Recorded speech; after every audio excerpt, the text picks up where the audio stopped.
This program features live coverage of an African safari and may include animal kills and carcasses. Viewer discretion is advised. Good morning, and welcome to Annebjørnpunda Private Game Reserve. As you can see, we have been very lucky this morning and found some buffalo. We would like to welcome you to your very own digital safari, live from the African wild.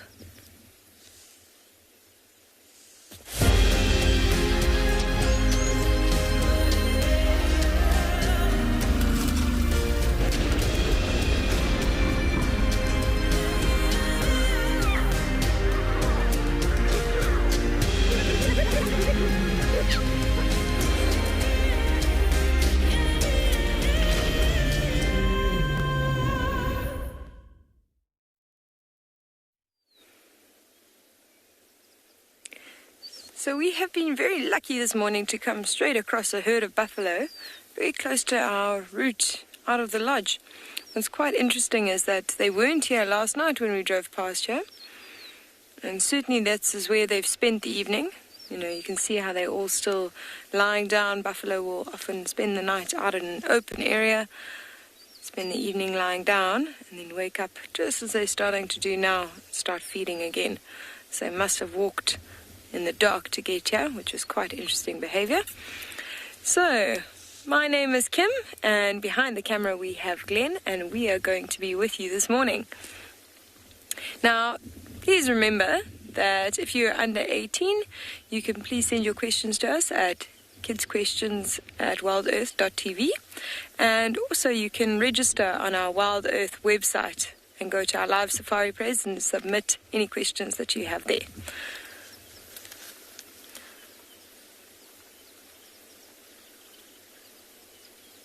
This is actually a beautifully massive herd, and it's nice to see a big herd like this around this time of the year. You know, normally when you start getting your rains, you'll start getting smaller herds because family units will stay together and they travel together to find food and water, but different family units can combine and form larger herds, and they do this when the water's a bit more scarce and the food's a bit more scarce, and I think that's exactly what they've done. The rains are a bit late in the season. Water's still very, very scarce in the area, so they're actually struggling to find enough water, meaning they have to walk long distances, and so the longer the distance, the safer they feel with more and more numbers.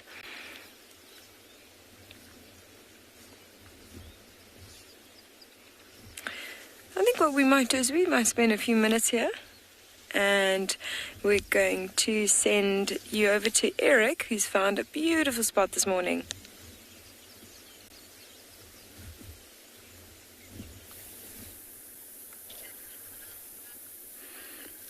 Good morning, everybody. We have been greeted by such a beautiful sunrise today.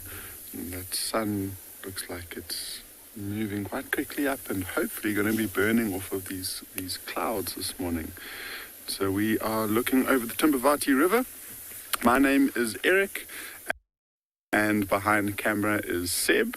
And like I said, we are down, well, we've actually just come up from the riverbed, and we saw fresh tracks and scat of a lioness who had dropped her down literally on top of our vehicle tracks from yesterday afternoon. And so this lioness is still in the area. Last night I was saying that we hadn't seen any fresh tracks or signs, and so it looks like she's returned back into this area, and she's walked across the riverbed, and the last tracks we had of her were heading in this direction. And so Seb and I have just been taking a moment to check all of these big thickets along this area to see if we have any sign of her further and work out where she might be keeping her cubs. No luck yet. I think it's quite a hard task to be searching around and looking for her, especially because she's going to be keeping them hidden most of the time, but you never know. We could always get lucky. But what a fantastic way to start. I mean, this sun is really beautiful this morning, and it's really cool to see how some of the clouds are moving quite quickly across the sun, especially the smaller ones just below the sun over there. I always find it fascinating, especially when we're watching the sun like this, how quickly it will rise. And just a moment ago, before, or just as we went live actually, that sun was completely below the clouds. So now look at it, it's almost disappeared. And we might wait for it to completely disappear behind the clouds before we decide to move on.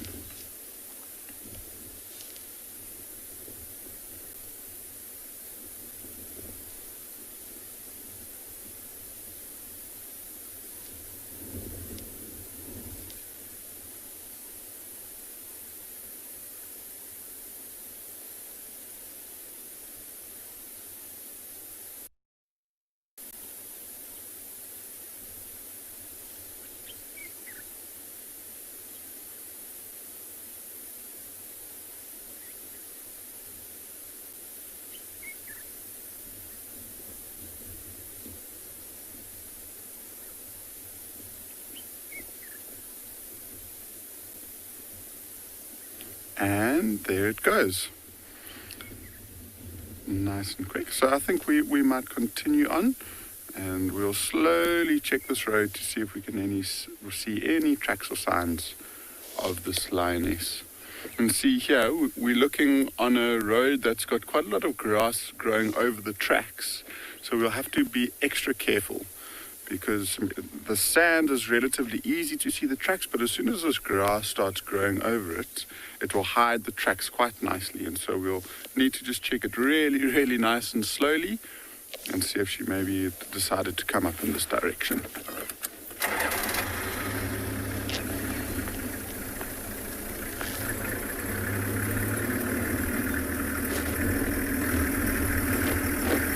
And so I wonder where she went off to last night. I mean, she must have left this area to go off and hunt. And if we're lucky, we might get to find the remains of a carcass that she caught, perhaps. It'd be nice to know that she's got a nice full belly for her cubs.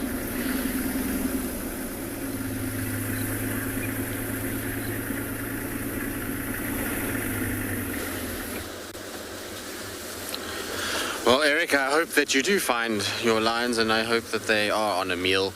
It always makes for exhilarating viewing.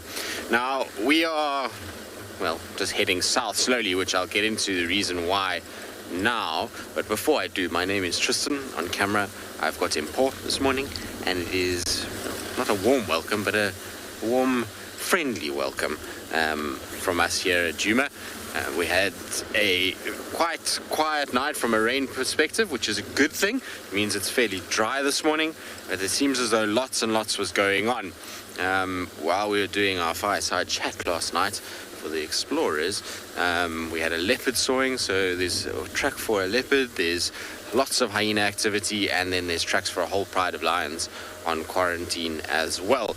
And so what's happening at the moment is Steve is on the actual tracks for the lions kind of coming southwards, and I'm just helping him by doing a much bigger loop to try and cut down his time. So I've come right down to the southern side in the direction that they're traveling to try and see if maybe, just maybe, they're already down this way, or if they're still up that side. It just helps with kind of figuring out where you want to go, and also reducing the time that it's going to take to track down these lions. I suspect that it might be the Talamati Pride, given where I had them yesterday. It wasn't exactly far from Djuma. It was right near the gate, so from there to quarantine is a pretty quick walk, pretty brisk one. And so hopefully we'll kind of pick them up somewhere on Djuma itself. There's something in the road in front. There it is. What is it? Oh, it's a hyena walking towards us. It's just coming down the road in our direction. I can't see which hyena it is at the moment. I just saw ears over and above the grass. But it's now kind of stood itself up and is much more prominent as it comes along the road. Looks like one of the younger ones from here.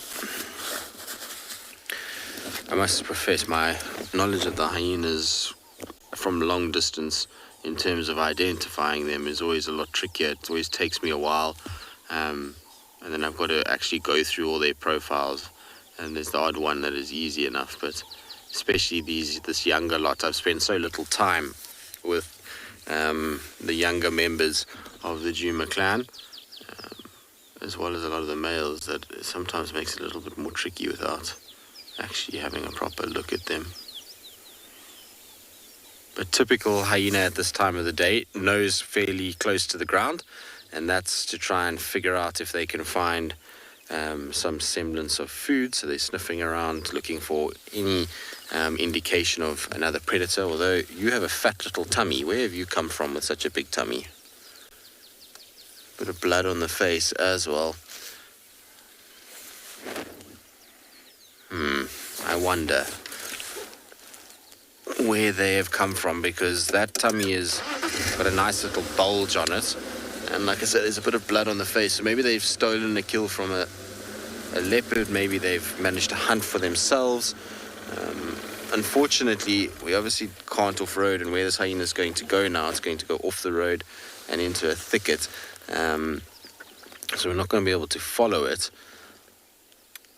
But I'm intrigued into why it's it's walking with purpose, isn't it? It's as though it knows where it's going.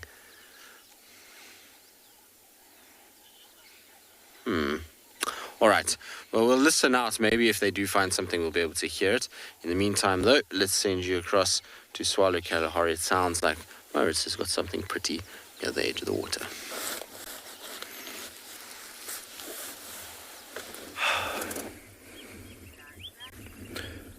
Good morning, good morning. It is a stunning morning. Every morning that you can start like this is a stunning morning here at Swallow Kalahari. Guys, we were on our way to the meerkats, and we actually bumped, our meerkat habituator, Veronique, actually found these two boys at the waterhole. They look very hungry. By the way, guys, good morning. My name is Maurits. Behind the camera, we've got Craig and Josh. So we found these, we were told about these guys at the waterhole, came to have a look quickly, and they look really hungry. Like I told you yesterday, we were actually fortunate enough to go past where their tracks were, and it seemed like they had a kill, but we think it was stolen by the hyenas. So it would seem like they are looking to hunt this morning as well. We'll just have a look at how the activity goes. But our plans might change. You know, sometimes in the bush, you don't always plan for these types of things happening, but it is a very welcome surprise. So I know we said we're going to go for the meerkats this morning, but if they really look like they want to hunt, then we might actually stick with them just for a little bit, see if there's not any action happening, and maybe go for the meerkats either later on this morning or tomorrow morning. But to see them go for maybe a springbok or something like that would be absolutely stunning. So yeah, for these two males, they absolutely have this waterhole in the heart of their territory. So you'll find them quite often around this dam. And this is also one of the waterholes where a lot of the females frequently drink with their cubs and so on. So it makes a lot of sense to spend a lot of time around here in case there's a mating opportunity presenting itself or something like that. But yeah, it would be great to see them hunting this morning. And you can see that belly is still not full, eh? So they are going to be hungry. I do think they fed a little bit yesterday morning or the day before yesterday's evening. But it wasn't a crazy amount. I think let's quickly go around the waterhole just to see if we can see where they're going. But yeah, what a way to start the morning, eh? It's nice and warm this morning. It's not at all the same temperature as we had yesterday morning. Yesterday we were freezing early in the morning, and then the sun came out and it helped a little bit. But this morning it's a beautiful, beautiful temperature. And well, I suppose the cheetahs agree. They're out and about and doing their thing. So let's have a look what they are up to. I'm pretty sure the direction the wind is blowing, and I'm pretty sure they're going to move down in this way towards the... Viola, you're absolutely right. I'm also very happy to see the cheetahs. Oh, they're actually chilling on the dam wall. We'll just go around, get a better view on them.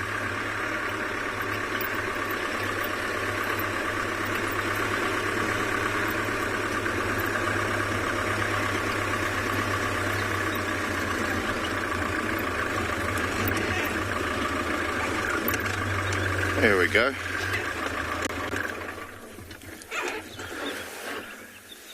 So yeah, guys, the direction which they're looking in right now is where the wind is coming from. This is the same waterhole that we had them 2 days ago, or close to. And that clearing that I spoke about, where they were going to most likely head to, that's where the wind is coming from again. So that might be a good spot for them to look to hunt in. However, they know the bush a little bit better than I do, so we'll have to see where they are going to head. So yeah, guys, for the meantime, while they devise a plan, we're going to stick with them for a little bit. If there's something interesting that happens, we'll let you know, okay?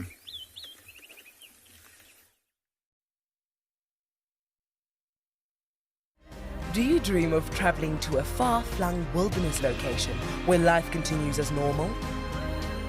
A place where you can escape to nature and breathe. If you become a Wild Earth Explorer, then this could soon become a reality. Subscribe today and stand a chance to win regular travel prizes. Wild Earth Explorers, it's in your nature. For the month of January 2021, we are offering a chance to win a unique Wild Earth expedition to the magnificent Tswalu Kalahari. From the ancient quartzite Koranenberg Mountains to the southern Kalahari's red sand dunes, Tswalu offers what travelers crave most: space and time. The winner will explore this landscape in a vehicle, on foot, or on horseback, with a chance to go behind the scenes with Wild Earth and of course meet the meerkats. The prize includes a 3-night stay for you and a friend at the luxury Motse Lodge, including flights from either Johannesburg or Cape Town. Open to all Wild Earth explorers who have signed up before the end of January 2021. Terms and conditions apply.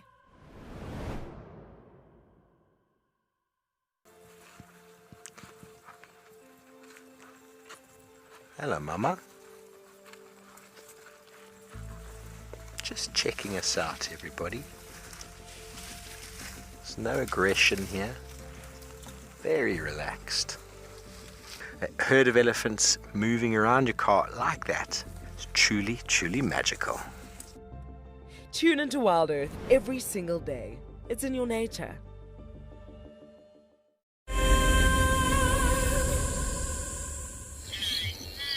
Good morning, everybody. Welcome to Juma as well around the corner from Twisted Green.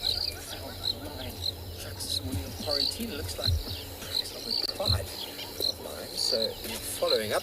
Just it's working. Tristan is giving me some assistance. Good morning, everybody. Now here we've got wonderful tracks of lions in the mud. Very, very nice to see. This is a female lioness. Front foot, back foot, whole pride. There's at least one male, and there's more than 3 individuals. I don't know exactly how many. They've kind of been scattering a bit, but they've been steadily heading south, and we're very blessed at some points to see where they've stepped in the mud, because most of the other places on the ground, very, very hard. Hello, everybody, by the way, my name is Steve, joined by Jello on camera, and today, after we've tried to track down these lions, we're going to be looking at some medicinal plants this morning. If that's right to all of you. I've always done in the past a medicinal Monday on a Monday, and today, those of you who weren't aware, it's Monday, so happy Monday to you. Jump on board with us. We're going to go see where these lions have gone, the direction they're heading, Tristan's giving me a hand to try to cut them off down there. They've either gone straight south or they've gone further forward. Who knows? These lions are definitely on the move. We found some sections where they were playing. You can see the claws were sticking out and nice big tracks. So who the pride?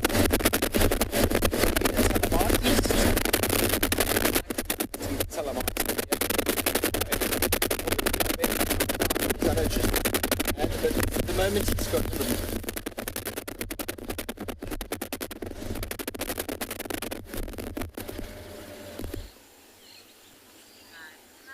Well, if anyone will find those lions, it will be Steve. He's pretty good on lion tracks, most of the time. We know sometimes they find him, with his little kind of incidents that he's had where he's walked into them and not noticed them. But he'll, I'm sure, pick them up at some point.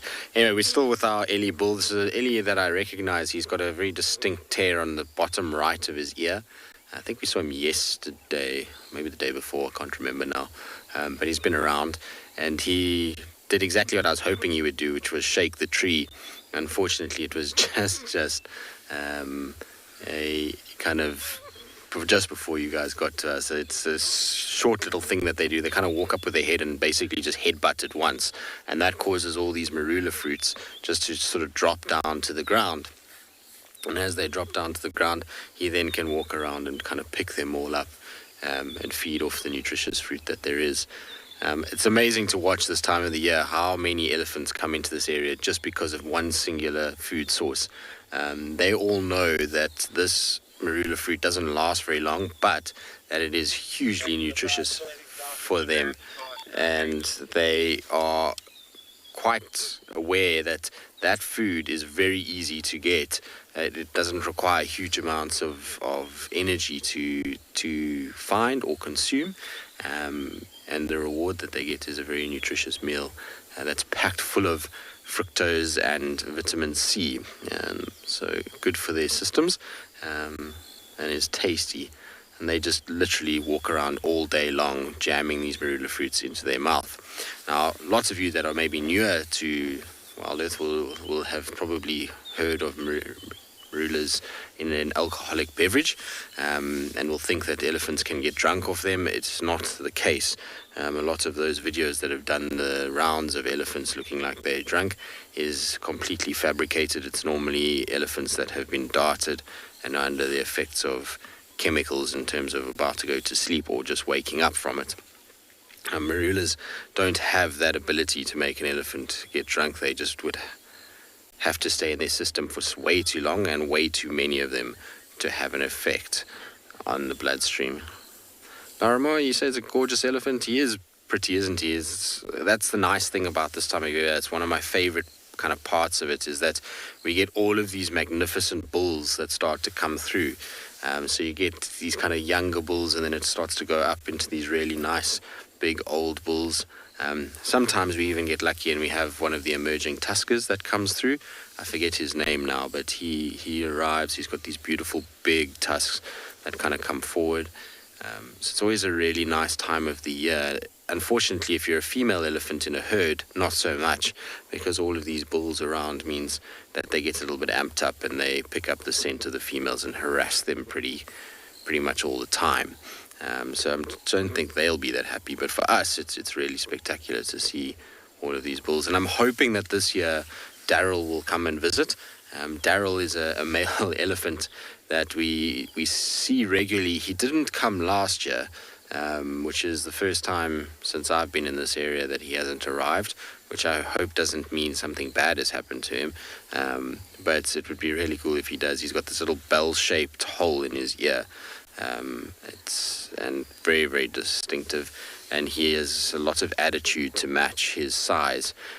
He's not afraid to kind of make sure that everybody knows he is the dominant big individual around. So we're hoping that he'll make a return. He always gets up to something and is full of all kinds of shenanigans, particularly around the camps, where he tries to get into the gardens and does all kinds of funny things to be able to find the food he needs. All right. Well, we'll probably carry on and see what else there is. Maybe just go and give Steve a hand. And while we do that, let's send you to Morris, who's still with his cheetahs, and sounds like they're starting to settle down.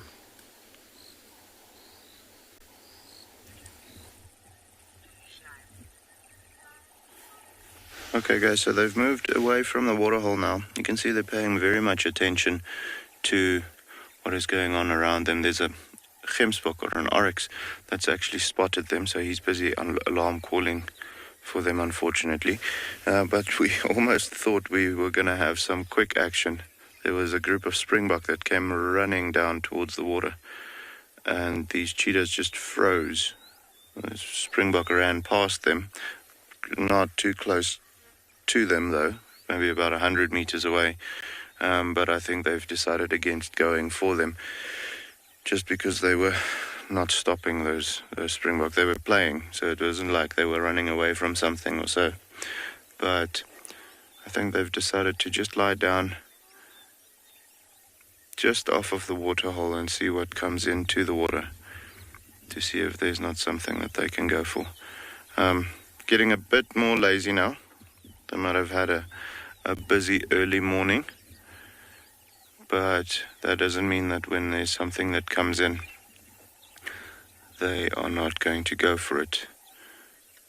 Like we've mentioned previously, they don't often go for the things like the springbok and so on. They go for larger prey items like female kudus and those types of things. Now, this is the perfect time of the day for the kudus to come into the water. They like to have a drink before they go out for their early morning activity, or before they go back up into the mountains, and we are quite close to the mountains, so it could be that there's a group of kudu coming past, or maybe a young gemsbok or something like that, which will be more up their alley to take down.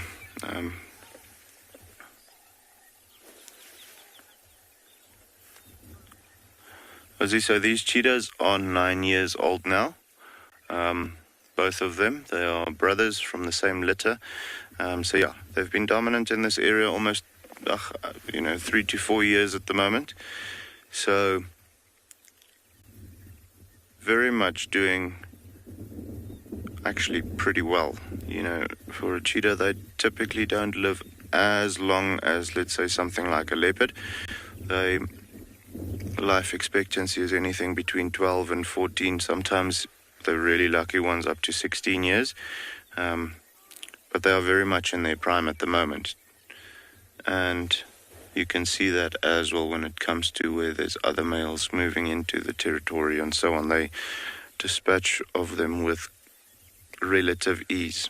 I do think there's going to have to be a coalition of more than 2 that moves in before they're going to get kicked out. So, doing very well. And, all the ladies love them. Unfortunately, with the cheetahs, it's not always a nice scene or an easy process when it comes to mating. The males do harass the female quite a bit when she's ready for that. But even though that is the case, the females won't mind having these boys' genes be passed on to their cubs. Very good genes to have at the moment. Yeah, guys, as you can see, they're all getting a bit more lazy, which makes me think that we might actually will go for the meerkats. There's another vehicle coming now to have a look at them as well.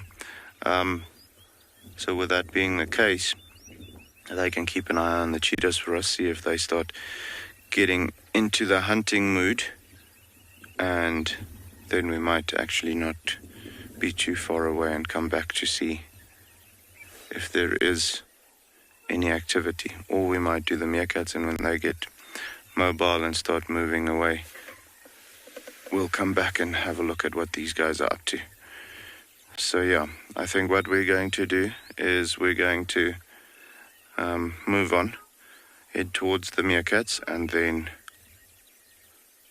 Kyle, you guys all know Kyle. He's gonna pull in soon and have a look at these cheetahs and let us know if there's anything that happens. So for the meantime, we're going to send you over to Tristan with his elephants, okay?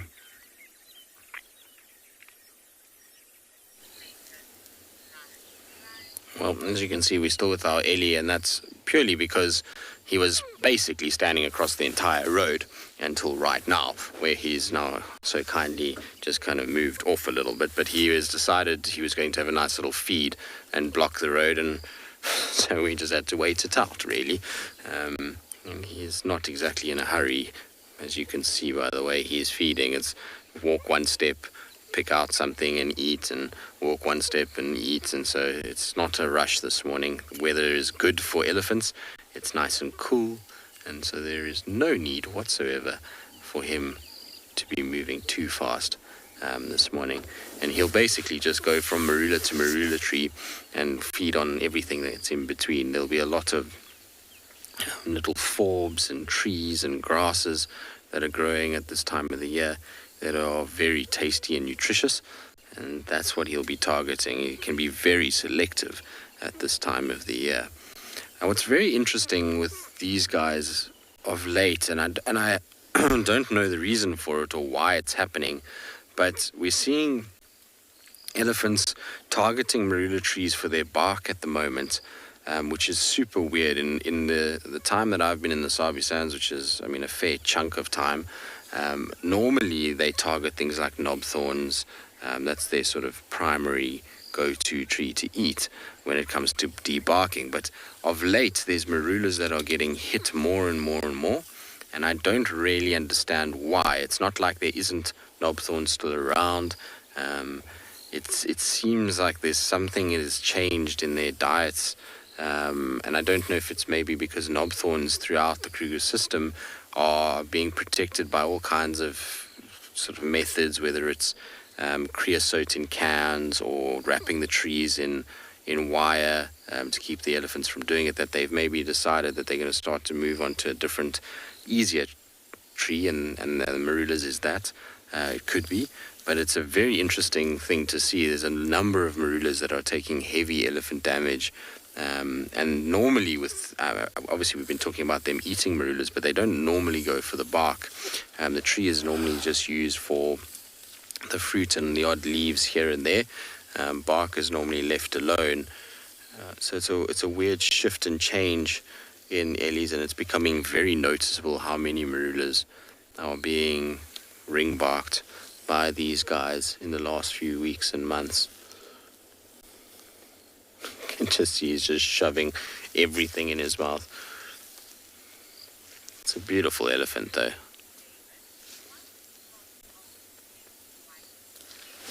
David, the part of his skin that's white is from him dust bathing.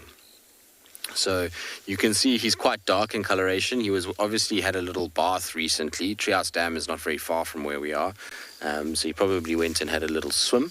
And then after that, he would have walked along the road. And the road in this area is very white, the substrate. It's a very sandy soil. And so as he was throwing dust on him, it stuck to his wet body.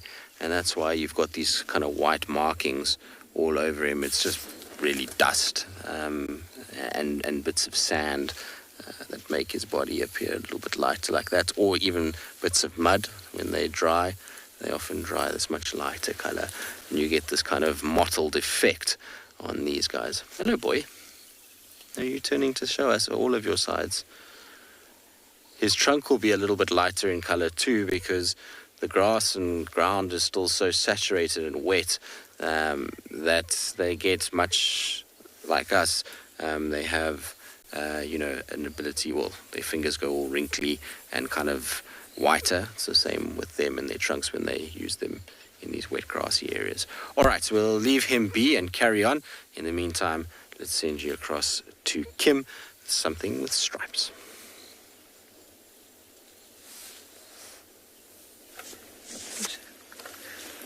Welcome back. So we just had a herd of zebra, but they've run off right now. But I would like to still show you this beautiful scene that we have unfolding in front of us this morning. We've decided to come back to the western section of our reserve, where we've got these massive open plains, And as you can see, we've got beautiful landscapes in front of us. We've got a little bit of cloud cover, which is very, very welcome. Today's the first day I've been able to wear my jacket since I've come back from leave. So it's a nice change to be wearing a jacket and be nice and warm as opposed to sweating. We've also got some beautiful blue skies poking through. You can hear lots of birds calling this morning. There's that rufous-napped lark that keeps going. And that'll be on the top of one of these small little bushes here. Very common to hear that bird calling in these open plains. They do tend to call quite often. And today, we were thinking of carrying on looking for some cheetah and perhaps even looking for some rhino and some buffalo in this area. You know, because we've got quite a lot of open grazing plains. It's a very good area for rhino and buffalo. And funny enough, even black rhino. There's pockets of thickets throughout here. A little bit of sickle bush, some young tamboti saplings, and that's the kind of food that they feed on.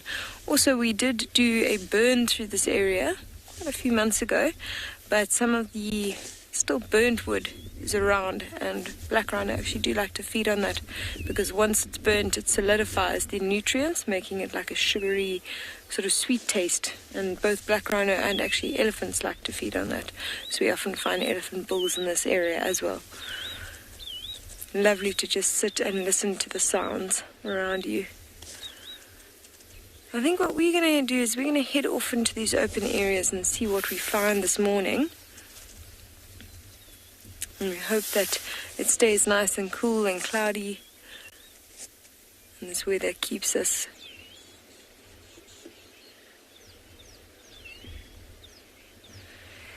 Claire, it's a very interesting question. Now, the terrain varies quite a bit throughout Phinda, and it is just, based on the nutrients and the soil type and rock types in the area, you'll get different vegetation. This area is favored by, big open plains and then clumps of trees. So that's what you'll see here. You'll see often where it's very, very nutrient dense and there's a lot of water, such as in the drainage lines. Those are where you're going to get lots of trees. If there's not a huge amount of water or a very low water table, that's where you'll get things like big open grass plains. So you'll see often along the mountains. In fact, if we scan up there, you can see that's much more favored by trees, lots of dense nutrients in the mountain range there. And then also along the lower lying areas, you'll see thickets of trees there as well. And in between, you'll get these big open plains. So it's all based on the soil type and water table in different areas. I've actually just seen, it looks like a herd of buffalo in the distance. Yeah, there's a herd of buffalo right down there. It's really great to just sit and look around. Often where you spot things from quite a far distance. We say stop and scan as rangers.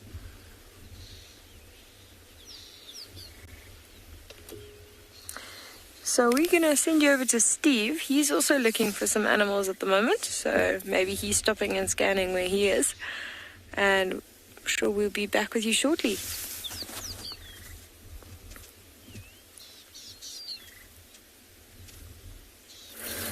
Thanks, Kim. Yeah, well, we've been tracking the Pride. We found all of the Pride tracks in the river where it was nice and soft.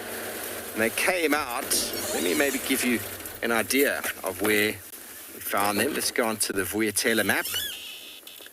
We found their tracks right here.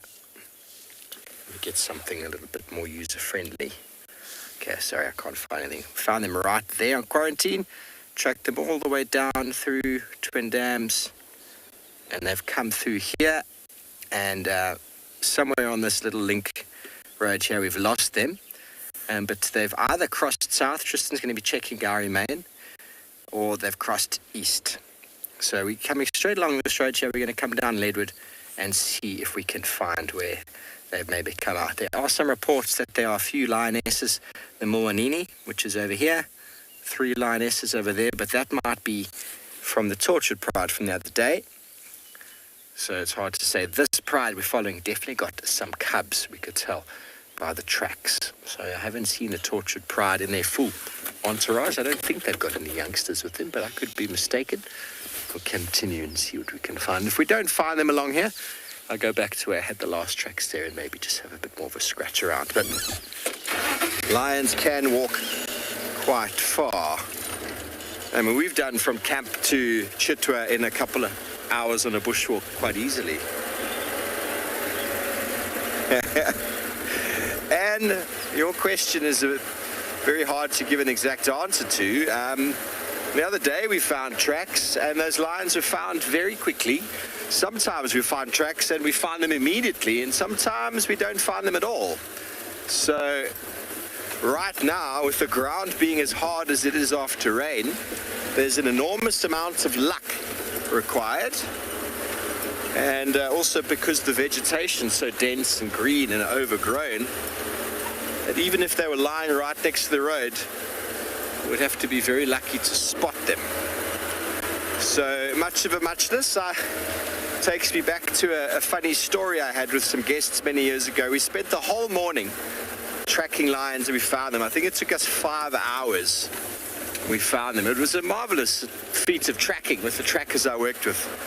In the Lubombo Mountains, on the rocks, the guys were just legendary trackers. And we finally found them. And I remember on our way back, one of the guests asked me, "So, Steve, where do you keep all the animals at night?"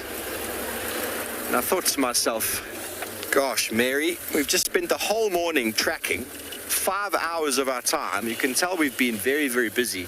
And you want to know where we keep them at night. Surely if we knew where we kept them at night, we wouldn't have had to go through this 5 hours of tracking.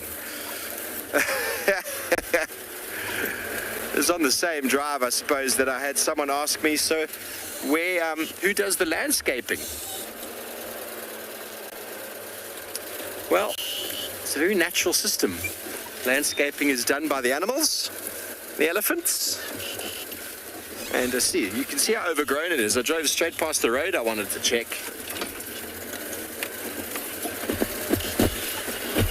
Okay.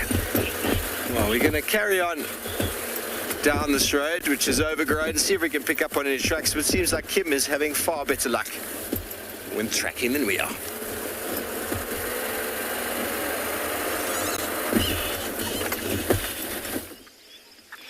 Welcome back. So, Glenn just proved how important it is to stop and scan. He managed to spot some lions for us. Very good spot from quite a tough angle. We came down and here they are. They're lying in our dried up watering hole. As you can see, the mother is very, very fast asleep, but the two young cubs seem to be quite wide awake at the moment. It's always lovely to see lion, and these particular lion I haven't seen since I've got back from leave. I think they've been missing in action a little bit, so it is great to see them pop out into the open.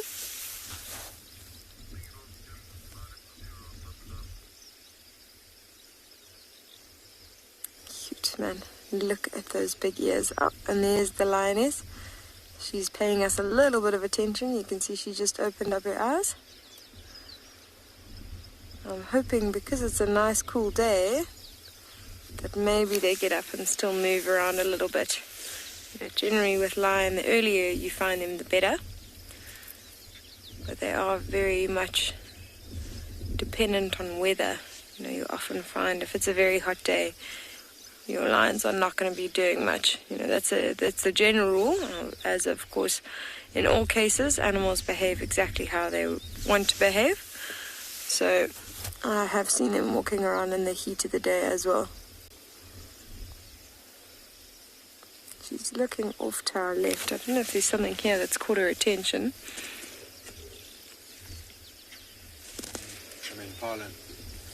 Ah.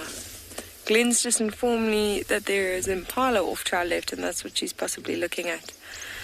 I think they were sleepy lions. They now seem to be a little less sleepy lions, but I think you might be right. She might just flock back down just now. She doesn't have much cause to move at the moment. Problem is if it is impala she's interested in, they're not exactly hidden from view, these lions. So they don't have much chance of catching anything in this spot.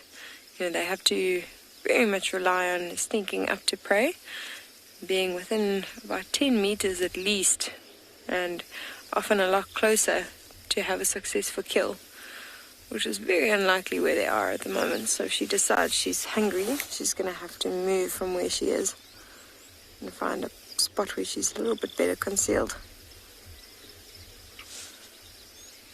What I love to see is the gaff that one cub has given them. You can see it's probably going to grow into a little bit of a bolder lion. You can see personalities in the cubs coming through from quite an early age. You'll often see one that's more dominant, far more curious, and you'll see other cubs that are definitely mommies, boys and girls, and like to stay very close to the mother at all times. And you can see there's definite difference in personality between these two. The one on the left is much, much more bold. I wouldn't be surprised if that's a male. And the one on the right. Oh, there's an impala right next to them that has not seen them. Look at that, the cub's gone flat. The lioness is actually looking straight that side. She's stalking. She's hidden herself behind a bush. The problem is the cub on the left is completely out in the open. So I don't know how this impala hasn't seen it yet. I think that's what's going to ruin the hunt for them.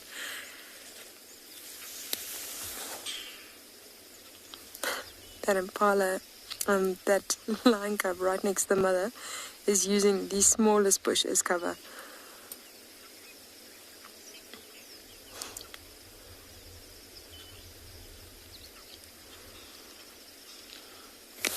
I actually cannot believe the impala went that close without spotting them first.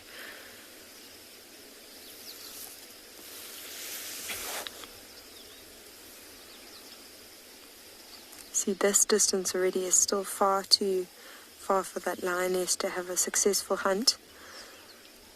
But as this impala is quite relaxed, she might actually still try and use that little bit of brush to try and get closer. But what she's got to do, she's got to wait for her moments when the impala is not looking.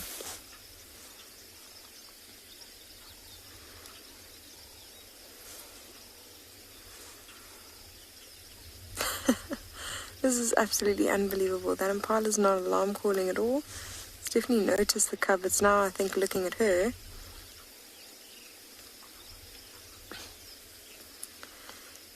Jessica, I'm just trying to see the wind direction. It is blowing slightly towards the impala. Ah, there it goes. It's running now. It probably could get a little bit of a scent of them. But the problem is that lion scent marks are all over the area as well. So this would be the territory of this pride of lion, and they would scent mark quite regularly. So sometimes animals are confused as to whether it's a fresh scent or if it's just a scent mark that's been left there previously.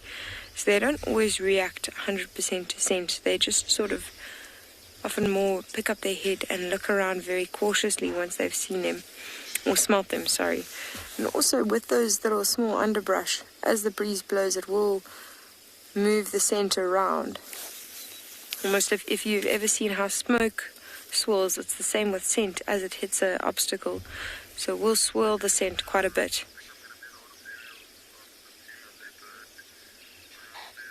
Ah, there we go. That impala is now alarm calling. Shame. This is a very classic example of how cubs can often ruin a hunt for the lionesses. You can see that had those cubs not been there, that lioness would have reacted in the exact right way. She had enough cover there. She got very quickly behind it. And that impala might have even walked right past her and she would have then pounced on it. But that's not going to be the case today.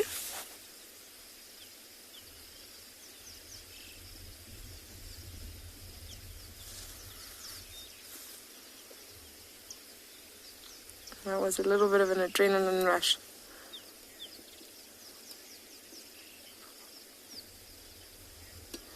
Darcy Ann, yes, this is exactly those lions. It's the Biola lioness and the 2 youngsters.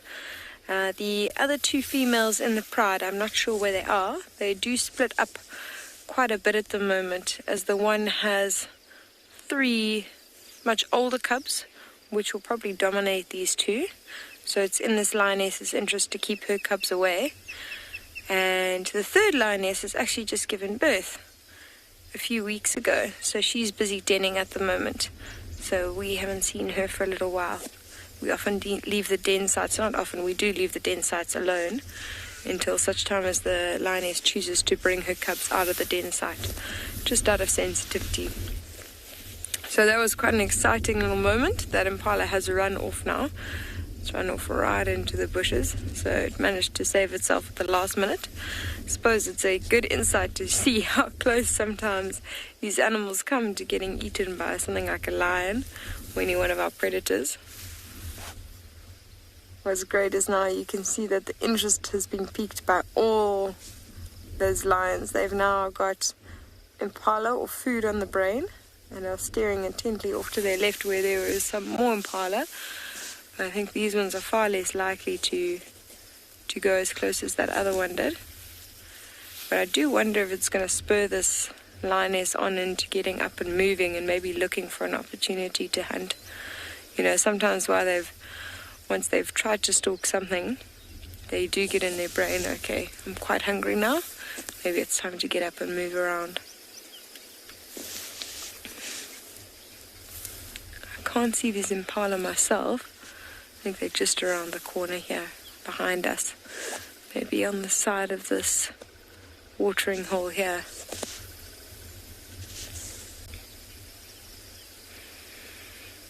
So I think what we'll do is we'll stick with these lions and see what they get up to this morning. Hopefully they're going to get up and move. And we'll be back with you in a little bit.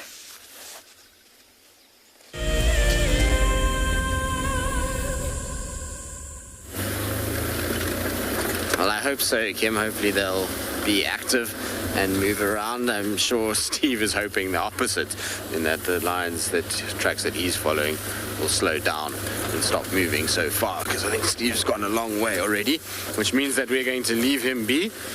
We've checked our side just to make sure that they didn't come our way, and there's nothing kind of on the west, so I'm going to turn back towards Quarantine and just see if I can get onto those tracks for that leopard that was calling around Quarantine last night, and see if we maybe get lucky finding whoever it was that was calling.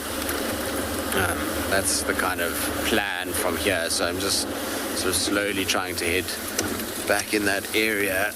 It's difficult though to see tracks. I've just driven where kind of Steve first found these lion tracks, and even a pride of lions that are, you know, I mean, if it is the Telemates, should be 15 lions in that pride, which is if you times that by 4, is a lot of footprints.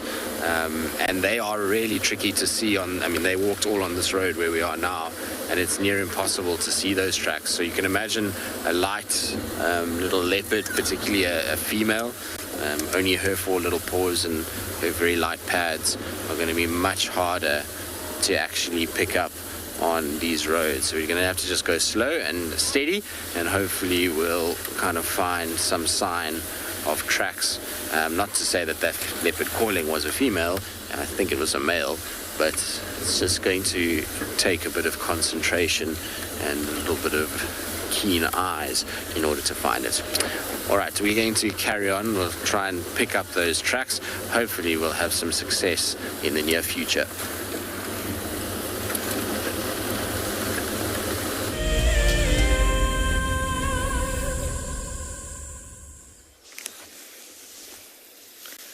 These lions are still very intently staring off to our left, although the lioness has started to blink and close her eyes a little bit, so I think she's losing interest in whatever it is. Still can't see what they're looking at, but there was another male impala that was there a little while ago. I think that's what maybe caught their attention. As you can see, she's now turning her head, looking around, which means she's decided it's not the best opportunity. And I quite agree. There's a lot of open ground to cover there. What's good for this lioness though is that if she just gets up and moves a little bit, there's a lot of long grass and bushy areas around this area that you could potentially walk around in.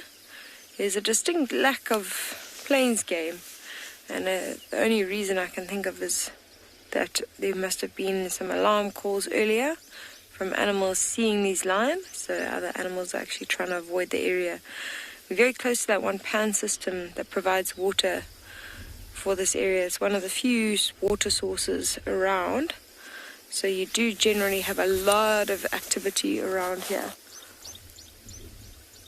So whenever you see a distinct lack of that activity, so you don't see a whole lot of warthog or impala or inyala or wildebeest and zebra around, then you can quite often guess that there's a large predator that scared them off. Of course, that doesn't mean to say that none of them will come to that area, as we saw that impala just came down. So anything walking through the area that's walked through since the alarm calls won't know that there's danger and won't know to avoid the area. So they do come back here periodically.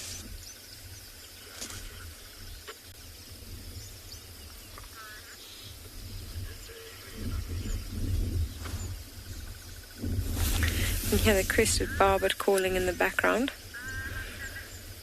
I don't think these lions are actually in too much of a hurry to go anywhere because, like I said, it's quite a cool morning. There's a bit of cloud cover. Normally what they'll do is as soon as it starts to get hot, they'll go and find some shade. There's some really nice Bechelia thickets around here, which will provide some really good shade. Then just on the outskirts of this watering hole. So that's where they might head just now, as soon as the sun starts to come out from the clouds. In the meantime, you can imagine why they've picked this spot. Must be quite nice to lie on that open soil. The grass will tickle them and often put a lot of ticks on them, so they do try and avoid the long grass when lying down. It's not incredibly comfortable. Often when you think of animal behavior, the best thing to do is think about what you would do in that situation. Where would you be comfortable? What would you want to do?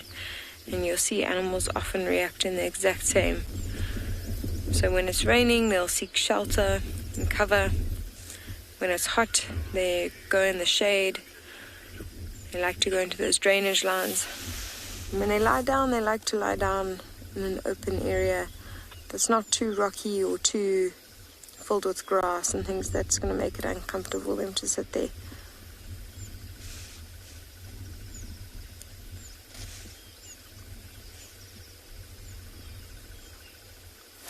Gracie, thank you for your question. Yes, they do, but only for a very short period.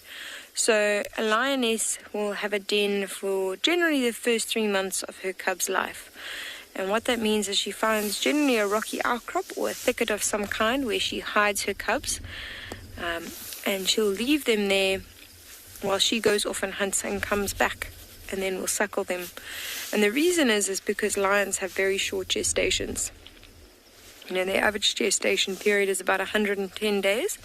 And that's because they need to be able to move around very easily and hunt very effectively.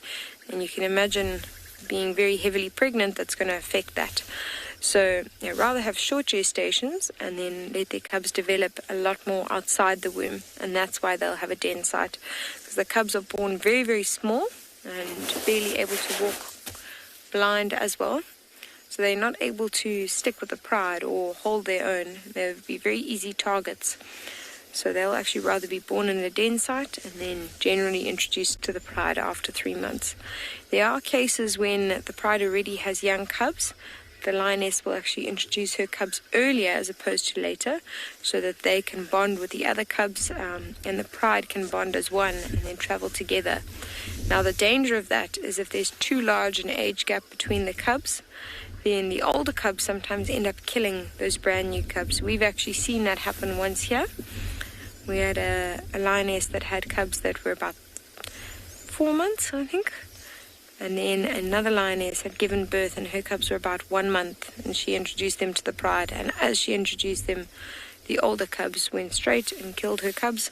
She didn't even seem to defend them. She just sort of sat there, and that was the end of that. So it is a bit of a risky maneuver. We've also had another lioness who was very sneaky. We introduced 2 new males who took over the territory, and she was busy denning with cubs of the other male, who they took the territory over from. And what was really, really interesting was that she started mating straight away with the new males. And the reason being is that males will kill cubs that are not their own because they want to bring the female back in estrus. She's unable to have cubs for the first 1.5 years of her cub's life, just so that she can take care of them and give them the attention and focus that they need. And males instinctively know this, so they'll kill any cubs younger than 1.5 years. But in this case, she did a good job to fool them into thinking that those were their cubs. So when she introduced them a little bit later than was normal, so a little bit after 3 months, they actually accepted the cubs as their own. So she was quite a strategic lioness.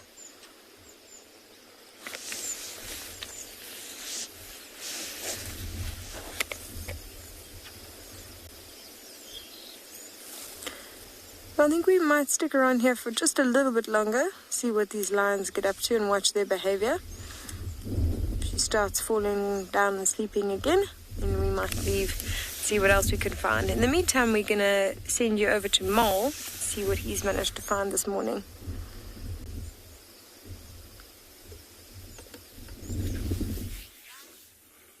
Alrighty guys, so we've left the 2 male cheetahs. They're still lying down deciding what they want to do today. Hopefully they'll look to hunt a little later on. However, it is getting quite warm, so I think that if they don't do it in the next, let's say, half an hour, it's going to be a bit warm for them. So we came here to the one of the burrow systems of the Rockstar group. So for those of you who were following us up until maybe about a month ago, they used to operate quite a bit around the far burrow, which is where they also had their pups. This one is just across the road from it though, and they've been coming here now the last 2 nights, which is completely normal for the meerkats to do. You know, they have different burrow systems throughout their territory which they'll utilize depending on the availability of insects, and then also you know, moving around quite a bit every now and again just to make sure that the smell inside the burrow is not too strong for things like, you know, maybe a honey badger or a snake or something like that to pick up on. It will put them at risk. So yeah, we've been seeing the meerkats move around quite a bit now lately. Not that they need to actually, you know, because of all the rain we've had, quite a lot of insect activity throughout all of the areas in the territory. But I do think it is more of a safety thing that they're doing now when they move from burrow system to burrow system. They haven't woken up. As we know, the Rockstars like their late sleep. This burrow system, also specifically where they went in last night, it was facing more towards the west. So as you can see, the burrows that we're focusing on at the moment is still nicely in the shade. That should change soon, and I think when that happens, as soon as the sun starts hitting the burrows where they were in, they'll come out.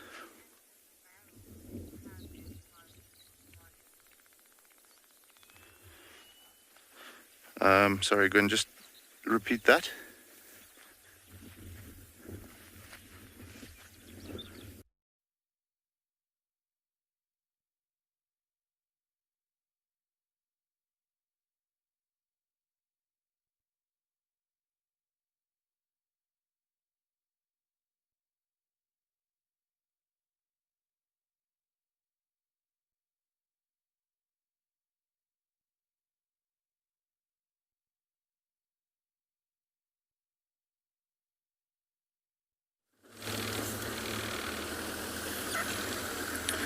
Well, unfortunately, there's a little bit of a technical issue in Tswalu, which means that you are now with us here in Djuma, and just in time too, because we've just got visual of Tingana.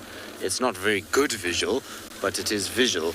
Is sitting a few meters off the road, but well, you wouldn't even know if he puts his head down because of how well he's camouflaged. So he's just on my left side here, in the road itself. Well, like I say, not in the road, but just lying between those little bushes. You can just kind of pick up his ears sticking out of the long grass. It's not a great view, but eventually we'll hopefully see him standing up and starting to move around. Now, I'm not sure it's him that was calling, because the tracks that I found on quarantine actually were for a female that walked past. So I'm not sure, maybe he was around, maybe it was him calling and there was a female also in the area. It's pretty tricky because between a herd of elephants and that pride of lions, they've walked all over those tracks, so can't really see nicely what's going on there. There's just one track of a female that I saw in amongst all of that, heading kind of in this direction, and then obviously he's kind of sitting just next to the road. But very cool to see the Duke. It's always nice to have him. I'm hoping he's going to get up and move a little bit and find a better spot where we can see him a little bit more clearly than this, because like I say, it's not exactly the greatest view of a leopard, is it? We've certainly had better over the years. Amazing that he's still going strong, though, isn't it? When you start to kind of add up all his years and all his kind of moments, the fact that he is still with us and still going strong and seemingly doesn't look like he's aging at all. He really is one of those amazing cats that you get every now and then, that's able to survive longer than many others that are in the area, that's for sure. Tammy, indeed, it's always nice to see the Duke. He's a welcome additional sight to most of us. There are one or two people that are not a huge fan of Tingana because of his previous infringements, should we call it, against other leopards. I mean, he has killed one or two, but that's just natural behavior for a male leopard. It's not like he is a horrible leopard that's doing it out of malice. It's just out of instinct and survival. But I think he's an absolutely amazing cat, and I know most of you feel the same. He's been around for so long that he kind of has wormed his way into the hearts of many. But look, when he puts his head down now, it gives you an idea of what we are dealing with when we're trying to spot these cats. I mean, that is a zoomed in view of his coat in the grass. It's not exactly easy to see them if they are not on the roads or on an elevated point. We got very lucky yesterday with Shadulu, because all we saw was this little white tip of the tail just twitch in the grass a long way away, and eventually she kind of came out and we got to see her. But with Thandi and Zutini, we're just lucky that they are on termite mounds and trees, because once they're in the grass like this, they can camouflage so well, and it becomes really tricky finding them if they're not in a place where it's on a road or up on some sort of elevated surface. But this is quite typical for the Dukies, often found just sleeping like this in the mornings. The good news is the clouds are starting to break, and so maybe we'll get some sun, and where he's lying now there's not going to be any shade, which hopefully will make him start to move a little bit to find some. In the meantime, though, Kim sounds like she's having more luck with her cats moving, so let's send you across to her.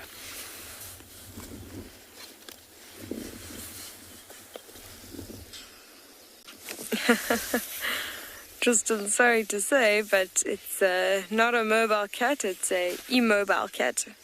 But our sun is breaking out and certainly starting to shine on this beautiful scene.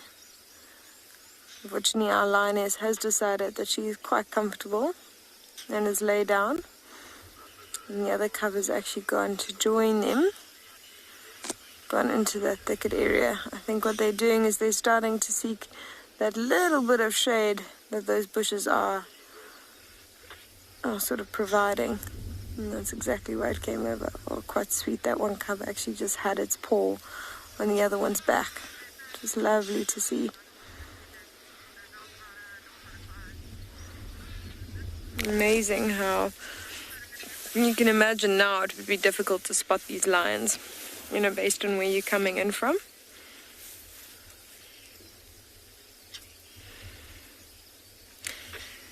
Mandy, it's a very good question. Look, from probably about 1.5 years, they'll start actually assisting. From 2 years, they start really getting involved in the hunts. And from about 2.5, they're efficient hunters. What might happen now is, it seems quite cool, but if the but if the lioness manages to make or injure a small animal, she will sometimes leave it for the cubs to play with, so they can practice stalking and pouncing and killing it. So often around lambing season, if they manage to injure a lamb or a warthog piglet or something, they'll give it to the cubs to figure out what to do with it. In fact, not long ago, the cubs that are a few months older than these ones, the lioness actually left a warthog piglet for them to mess around with. It was dead at the time, but she could see she just left it for them to sort of play with and grab and fight over, because all of those skills are important for them to develop from an early age.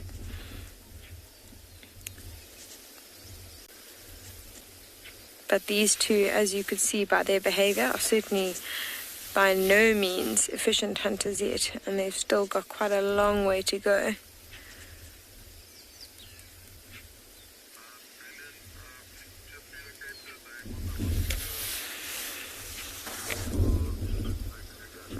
This is such a stunning morning.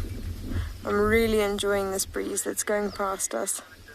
You can see there's some butterflies coming into the scene now as well. It's quite apparent as how, if you notice the lioness's coat, how it's not as camouflaged as that leopard you saw earlier, or cheetah, something with, a few spots on it.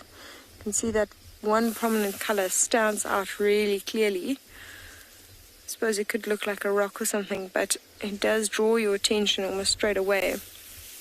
And those spots and rosette patterns always serve to break the camouflage or break the outline really nicely and allow them to blend in with the background.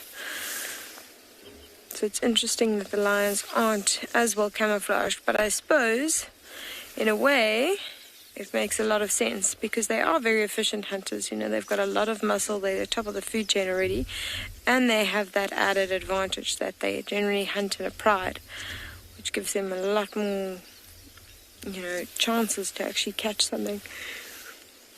So if they were to have a really good camouflage on top of all of that, they would just be far too efficient at hunting and probably decimate the plains game population very, very quickly. In fact, we had one pride that was unbelievably good at hunting. There was something about the lionesses, and they were always hunting. I think they enjoyed it. So they would have a fresh carcass and they would see another opportunity and they would go for it. And all lions are opportunistic, but these two were just very impressive hunters. And there was actually one day that we found 4 carcasses in a row. There was 2 zebra and 2 wildebeest. I think we nicknamed it the Red Wedding from that Game of Thrones episode, because it was just carnage that went on that road. None of them very touched at all by the lions. They fed a little bit here and there. At least there was no fighting amongst the lions over the carcass, because there was just so much food available for them all to eat. And that's to give you an idea of how incredibly efficient lions are at hunting. So I think these ones have settled down for now. If they're going to move at all, I predicted they might move just into a bit more shade. So we are going to head off and see what else we can find. We might actually just stay here for a little bit longer You can hear that there's a lot of roller activity at the moment. You can hear those rollers going mad. We did see a Warburg's eagle off to our right. They're sitting high up on the mountain. So we think, not high up on the mountain, sorry. It's just a little bit of a rocky outcrop off to our right. And sitting there, I think it might be upsetting these rollers.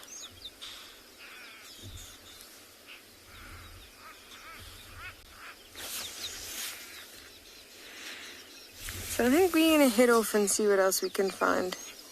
You see that these lions are probably just going to go into the shade. You can see the cubs are now starting to get a little bit irritated by the sun.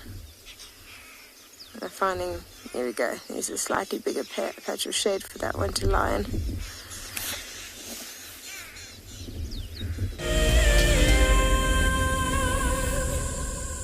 Our first Wild Earth Explorers competition has closed. And we have a winner. Congratulations to Chantal Sleep from Benoni in South Africa. I felt totally overwhelmed for winning this prize. I will be taking my son with me, and I can't wait to share this experience with him. Chantal and her son have won a behind-the-scenes Wild Earth experience at the magnificent and beyond Ngala Tented Safari Camp. The prize includes a 3-night stay and a chance to sleep out in the unique Ngala treehouse. I would like to thank Wild Earth for making this dream come true, and I encourage everybody to subscribe, to become an explorer, and stand the chance to win these amazing prizes, and so much more. For this month, we have a brand new prize. You could be jetting off to Tswalu in the Kalahari for a 3-night stay at the luxurious Motsi Lodge. Open to all Wild Earth explorers who have signed up before the end of January 2021. Terms and conditions apply. This is Rusty. He's my favorite vehicle, and we've been through all the good times here in the bush. Now, if you feel a connection to Djuma Game Reserve like I do, then we have a fantastic opportunity for you. You can have your name engraved on a brushed metal plaque just like this one, and we will attach it to Rusty so you can always be with us on safari in spirit. We will even send you a digital photograph once your plaque is mounted on Rusty. Spaces are limited, so grab your spot now. Africa is very special, and when you come down here, even when you're watching through our camera, the landscapes change from desert to bushveld to up in the Masai Mara where there's grassland. That means that the biodiversity changes as we move along Africa. And what I love most about connecting with you guys is the fact that I get to share these wonderful experiences with thousands of people. Catch up with the guides daily here on Wild Earth.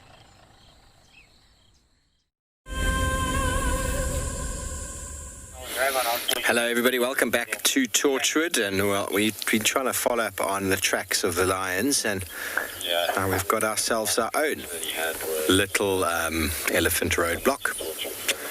So we found tracks of a pride that seemed to be crossing Cheetah Cut Line, but on chatting with Tristan, it sounds like that might also be in the same tracks of the 3 lionesses of the Torchwood Pride that were in that area yesterday. So we're just doing a big loop around just to double check the freshness. It's tricky because the lionesses the day before would have walked during the rain and after the rain, and there have been 3 lionesses found sort of on Chitwa side that are probably of the Torchwood Pride from the day before. We have been following tracks of an entire pride, but right now we're watching this beautiful big male elephant as he picks up marula fruits as if they were peanuts. And he's watching us, everybody. If you know anything about horses, elephants look backwards over their left shoulder, just like horses do. See how he's going to turn. He's watching us. He pretends he's not watching us, but he's watching us very closely. Justin, you want to know how much an elephant can eat in a day? Well, this fellow right here is not a fully grown male elephant, so probably in the region of 275, 300 kilograms of wet food per day, but that's an estimate. A fully grown male elephant feeds about 350 kilograms, so about 700 pounds of food. Now, if you've ever tried to just move that amount of stuff around, that takes you all day. An elephant's got to chew it and ingest it and swallow it and digest it. Their digestive system is constantly moving. So it's every 45 minutes to an hour, an elephant will drop a large amount of poo. Imagine 22 odd toilet breaks a day. That's an enormous amount of compost being refined. A very important process, of course, everybody. Well, first of all, these marula fruits are being designed to be eaten and ingested, and they will slowly but surely emerge out the opposite end of the elephant in a beautiful pile of elephant dung, compost and manure, where they have a very good chance of survival if the squirrels don't get to them first.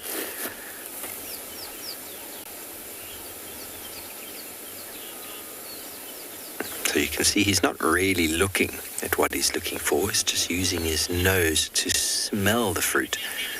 And they do smell very, very nice. Mark, you want to know why elephant bulls are always solitary? They're not always solitary. You often find groups of them together. And they generally, when it comes to this time of year, the big dominant male bulls will become more solitary in the fact that they come into must in the summer months. Must is a heightened state of sexual awareness and aggression, sort of leads to a bit more aggression, whereby the big males are looking to find the herds and the females for breeding purposes. So during that time, his testosterone levels are a little bit too high to be hanging out with any friends. He's just not very nice to his fellows. So they go off on their long missions looking for the breeding herds, and they're quite competitive with each other at that stage. But as soon as the testosterone levels wither away and dissipate and the must recedes, they often find groups of males together. I've seen groups of males in the region of 15, 16 males together. And, they also, when they're following herds, aren't solitary. They're in and amongst the herd, but they definitely are an isolated unit on their own. Herds don't often want too much to do with them.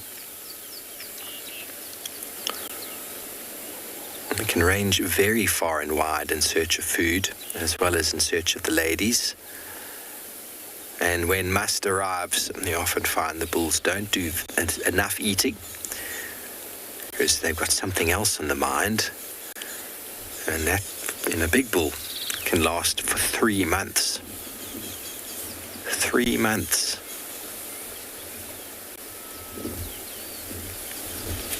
So this is the prime breeding period for females in the summer months, because the vegetation is lots and lots of high nutrition, lots of fruit, lots of bark, leaves, as well as grass. And due to the grasses and the density of the vegetation, sometimes it's not that easy for someone even like Tristan to spot a leopard.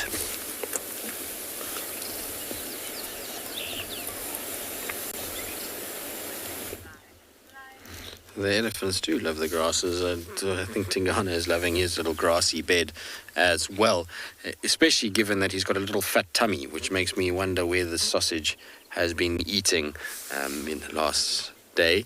It seems like he must have got a meal last night somewhere. What he had or where he had it, I'm not sure. Maybe he got himself like a little impala lamb or something like that. It's not a massive meal that he's had, but he's definitely got a little fat tummy, that's for sure. And that's always nice to see. I like when I see Tingana kind of healthy and rounded. It's always good to know that he's in good condition and still finding food fairly easily. This time of the year, it's easier for these experienced individuals. They know very well how to manipulate the system, and that there's a lot of young and vulnerable animals out there to be taken. And so an experienced cat like Tingana will be utilizing that to his advantage and going after things like those little impala lambs, little baby duikers, even scrub hares to a degree, little baby scrub hares that are not experienced enough to know how to evade a predator.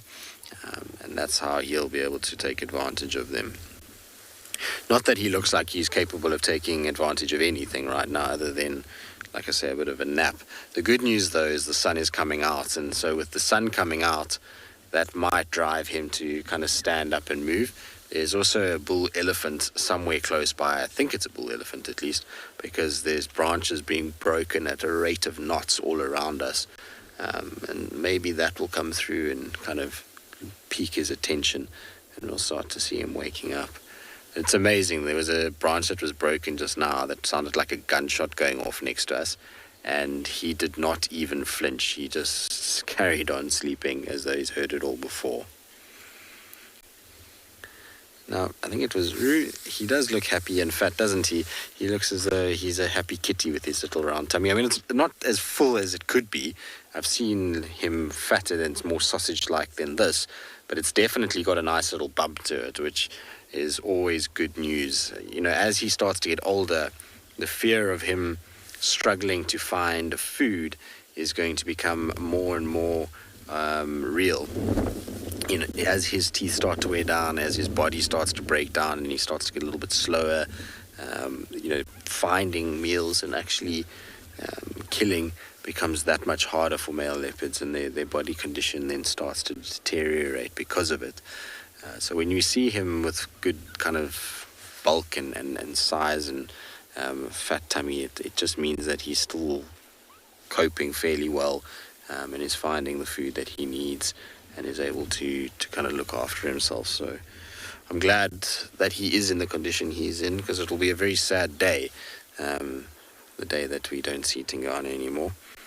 I hope that whatever does happen to him, because you know, you form these sort of bonds with these cats over the years, and it's been 10 years of watching Tingana roaming around this area, that, you know, if whatever does happen to him, because it's inevitable that something will happen to him, that it's not a drawn out, long suffering. That's the worst thing that can happen when you see cats kind of, you know, really suffering or getting injured by another male or hyenas, and then having to kind of deal with those injuries at their age. It's never that nice. You always kind of hope that whatever's going to happen, it's fairly quick. And that's probably the best example of that was Salaesh. She was on a duiker kill. She finished it up. She came down the tree. She's walked around, scent marked, vocalized, went and lay down. And in the afternoon, she was no longer with us. So that's kind of a peaceful, quick end is probably more of what you want than a long, drawn-out, painful kind of injury or, you know, starvation or anything like that. Even though it can be tricky to kind of watch sometimes when they are a little bit skinny and they are kind of starving out, at least it's a sign that a leopard we've afforded a leopard the chance to live out its natural life, which is also, I suppose, one way to look at it. Daniel, how many cubs has Tingana sired successfully? Not 100% sure, because some of them have kind of disappeared and we don't really know, haven't got too many updates on them, but I don't know if we've ever even done a count on this. I'd have to go back and just start looking. There's also a lot of cubs that we're not 100% sure are his. We think they're his, but we don't know 100%. But let's say the ones that we do know would be Tiani, Tlalamba. We think Hosana and Shongile would be his. They should be his. Just trying to think now through all of there's a letter from Insele. I forget the name now. That should be his as well.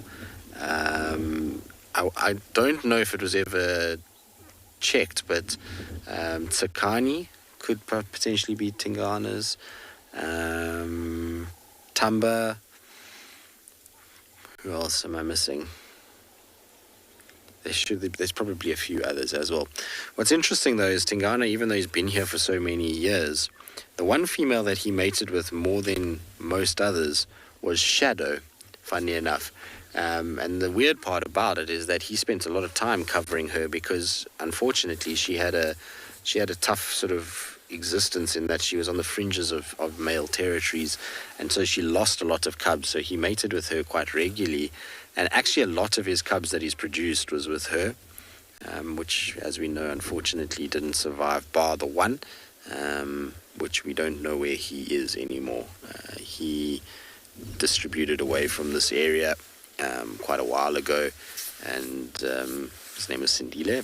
He unfortunately, the last sort of, he had a collar on for a little bit, but his movements were showing that he was pushing further and further into the Kruger Park area. And so that he hopefully has ended up claiming a territory somewhere there. So he also would be a Tingana baby. Just trying to run through them. It's a long time and a lot of different leopards, and some have survived and some haven't. But it's a fair amount. I mean, he's done well for a male leopard. He's managed to provide a safe haven for a number of the females that he has covered. It was just Shadow that he had really kind of struggled with covering her territory and keeping her cubs safe. They had a lot of issues with other males and hyenas and various other things. Okay, it sounds like there's another Ellie coming fairly close towards where we are, but talking about elephants, let's send you across to Steve. It sounds like he's got a little one.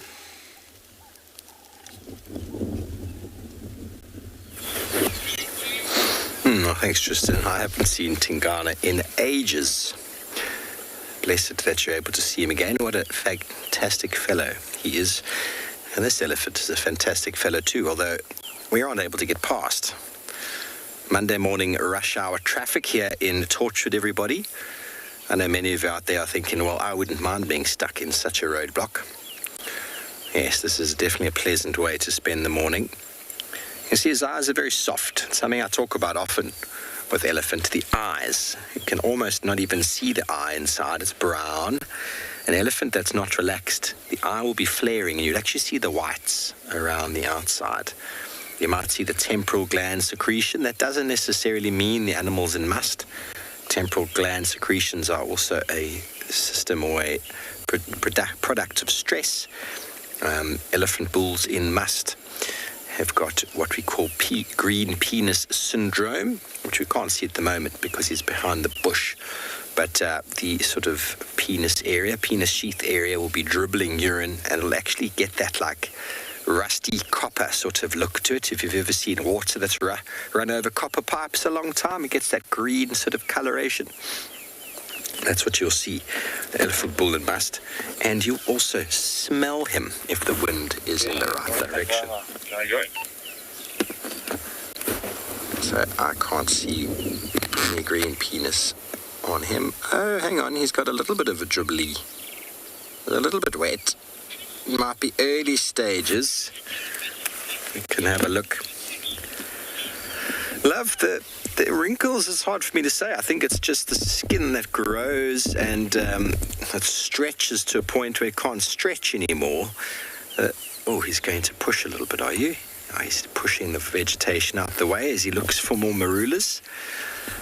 I think they're just growing into their skin throughout their life. But I don't know what the purpose of them really is. Essentially, the wrinkles mean that the surface area is even further increased. Our surface area is a very important element in animal energy consumption and utilization. And you have a look at his penis sheath there, Marcello. It's looking a little bit, oh, he's gone behind the bush again. It's looking a little bit wet. But it's not overly wet at the moment, so it might be that he's only coming into must. Normally the legs will be streaming, be very moist along the inside of the legs, and you'll get this very green, coppery feel. Maybe he's about to enter the stage of must, and so he's trying to get as many snacks and protein and vitamin C as he can. So surface area in animals is a very important element with regards to what is their energy requirement. So the bigger the animal's body means that they've actually got a lower body volume to the surface area, or increased volume to surface area. If you think about an ice cube, for example, if you take a really big block of ice, a really big one, like a 20-liter block, and you put it in water, or you put a little ice cube in water, just a small one, like you'd put it in a drink, which one will melt quicker? Now, essentially, the smaller ice cube has got a much larger surface area to volume, so it dissolves quicker, whereas the much bigger ice cube has got a much smaller volume to surface, and so, surface to volume, and so it melts a lot slower. So essentially, that is what elephants are. A big male elephant has got an enormous body volume, and so he gives off heat very slowly. You think about small animals like shrews or gerbils, Small birds, they require enormous amounts of energy to sustain their body processes. Even a small elephant requires much larger energy requirement than a big adult. Same as babies, human babies. They have to feed regularly and they can't eat any nonsense. Has to all be pretty good, nutrient-rich milk. That's essentially surface area to volume ratio, which is a very important element in nature. You can also compare a normal broadleaf versus a succulent. A succulent is designed exactly that way to increase the volume to the surface, which means that they reduce the amount of water loss and the amount of heat gain at the same time. Takes a lot more time. Oh, he's had enough. A lot more time to heat up a bigger body than it takes to heat up a smaller body. And same, it takes a lot longer for a bigger body to cool down than it does for a smaller body. Hence why skinnier people or smaller people, smaller in stature, get cold much easier than a little bit more heavy-set people. It's all about the surface area to volume ratio. It's a very important element in nature to discuss because the larger an animal is, the lower their general nutrient requirement is. So they can eat a lot of bulk, a lot of low-quality stuff, but bulk is essential. So that is how elephant herds are interacting. The females need to produce nice milk. They need to move in relation to the food requirements, energy requirements of the calves, whereas the bulls can range into much nutrient-poorer areas where they can get enormous amounts of bulk, which will offset the actual energy requirement. Okay, well, we're going to try to get past our hulk of elephant here, and we send you back over to And Beyond Phinda with Kim.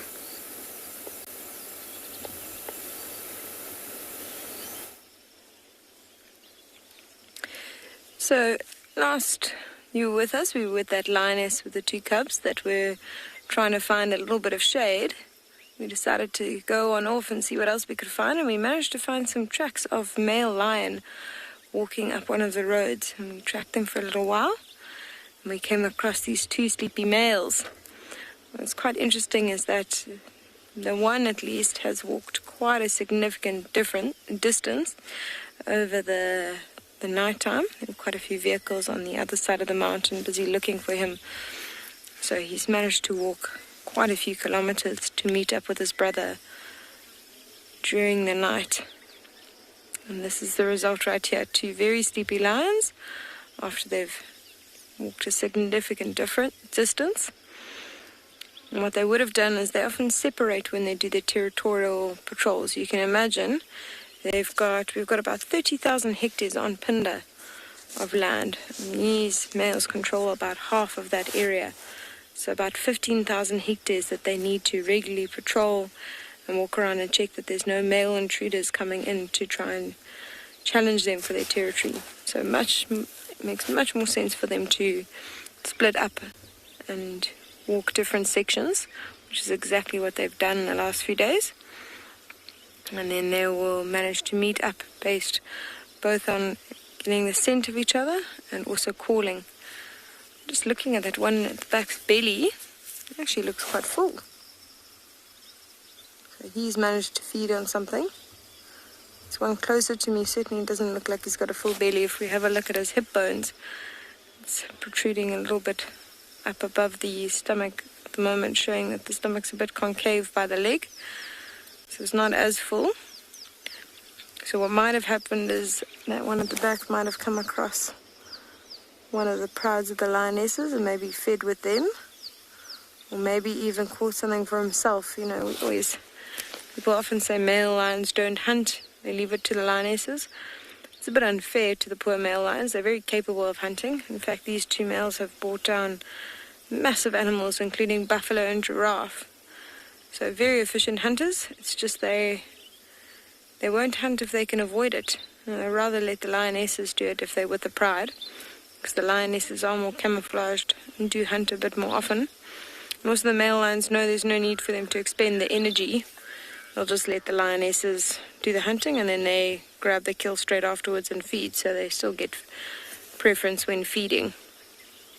When they will hunt with the pride is when the pride requires their strength.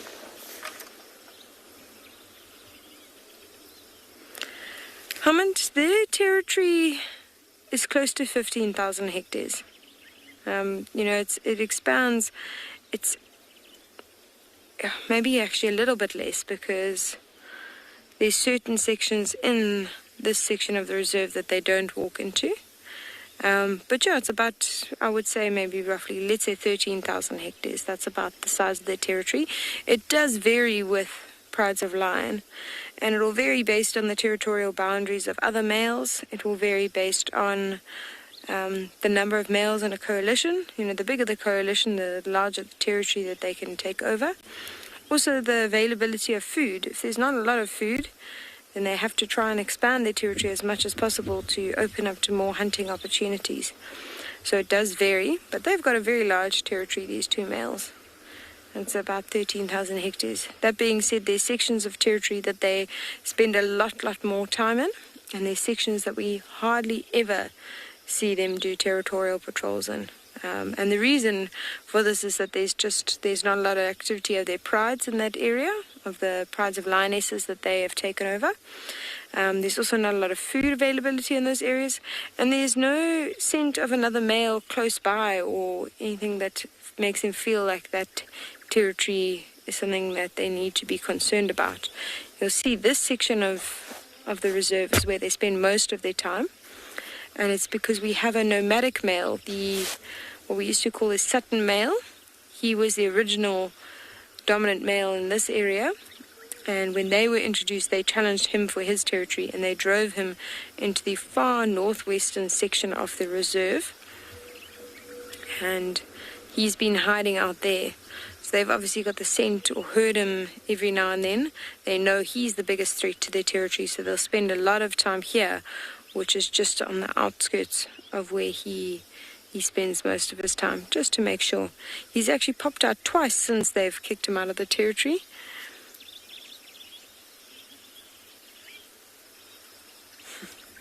So he's come out twice since they've actually taken over the territory to try and challenge them again, and both times has been kicked back out.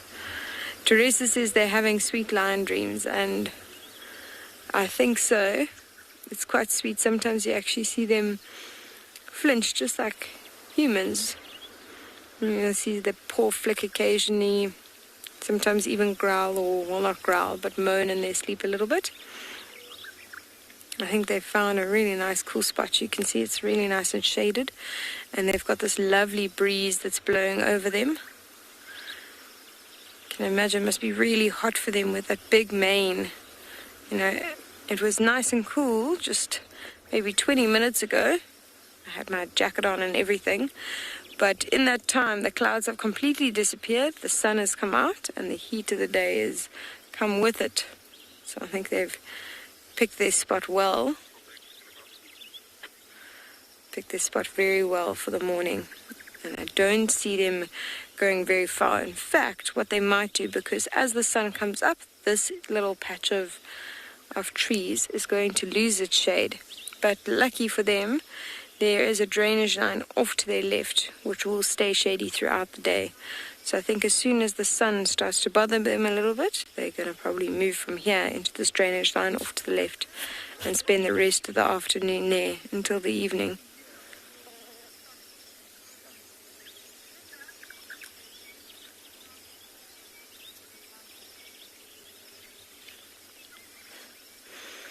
Bobby, they are massive. It's unbelievable. Male lions, it can be 250 to 270 kilograms. And just look at those paws. Just zoom in there and have a look. That is about the size of my face. Granted, I have a very little face, so maybe it's not the same size as most people's faces, but it is very big indeed.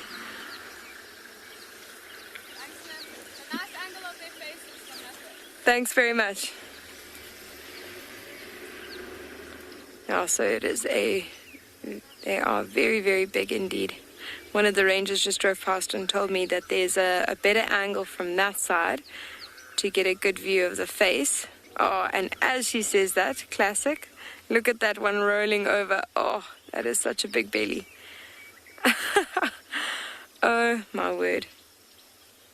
I actually think, let me reverse and follow up on her little hint there and get that angle for you so we can see that one's face. That one at the far back is the one without the scar. So those of you who follow the show quite a lot. These are our Biala male lions, the dominant coalition that we have in the south of Phinda Private Game Reserve. And we have 2 of these males, one with a very big scar on his face and one without. Now, our last theory is the one with the scar on the face is the dominant one, but it can change actually between the 2 male lions. It can be quite hard to say for certain which is the more dominant one.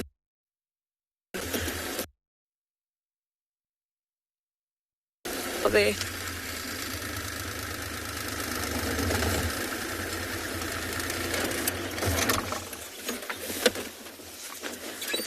Oh.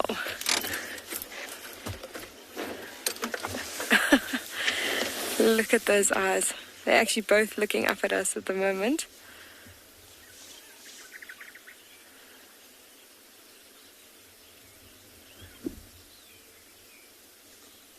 Absolutely stunning. What's really nice is we can see the scars from this angle. You can see this male has got a lot of scars, both above his eye, on his nose. And funny enough, most got a fresh. If we look at his left paw, there's a few fresh scars there. Not very bad at all. Just a light scar. But most of these would actually be from fighting with his own lionesses. So I think we might leave these 2 male lions. They seem to be very sleepy. I don't see them doing too much for the rest of the morning. And we'll see what else we can find for you.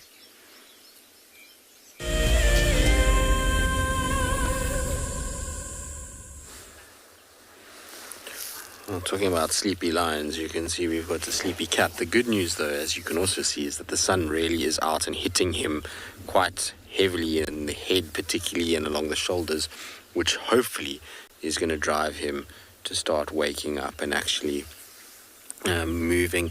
I don't think he'll move far if he does move, but it'll be nice if we can just get a little bit of kind of walking from him and then him flopping back down in some sort of shady section. We know that Tingana often likes to move around, but what has also come up heavily is the wind, and I'm going to keep quiet for a little bit so you guys can just listen to the wind blowing. It's quite amazing how strong it's getting this morning.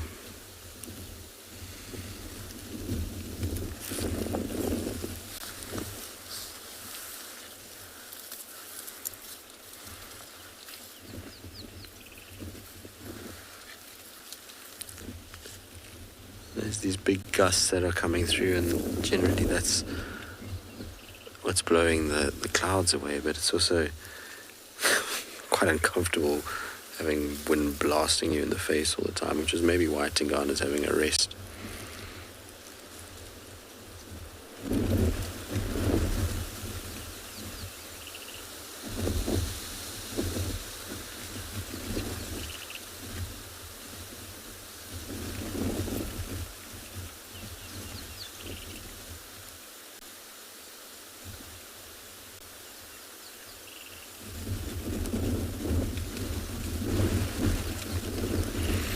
Right, well, we'll sit with him a little bit longer. Hopefully he will eventually get up and show us his beautiful face.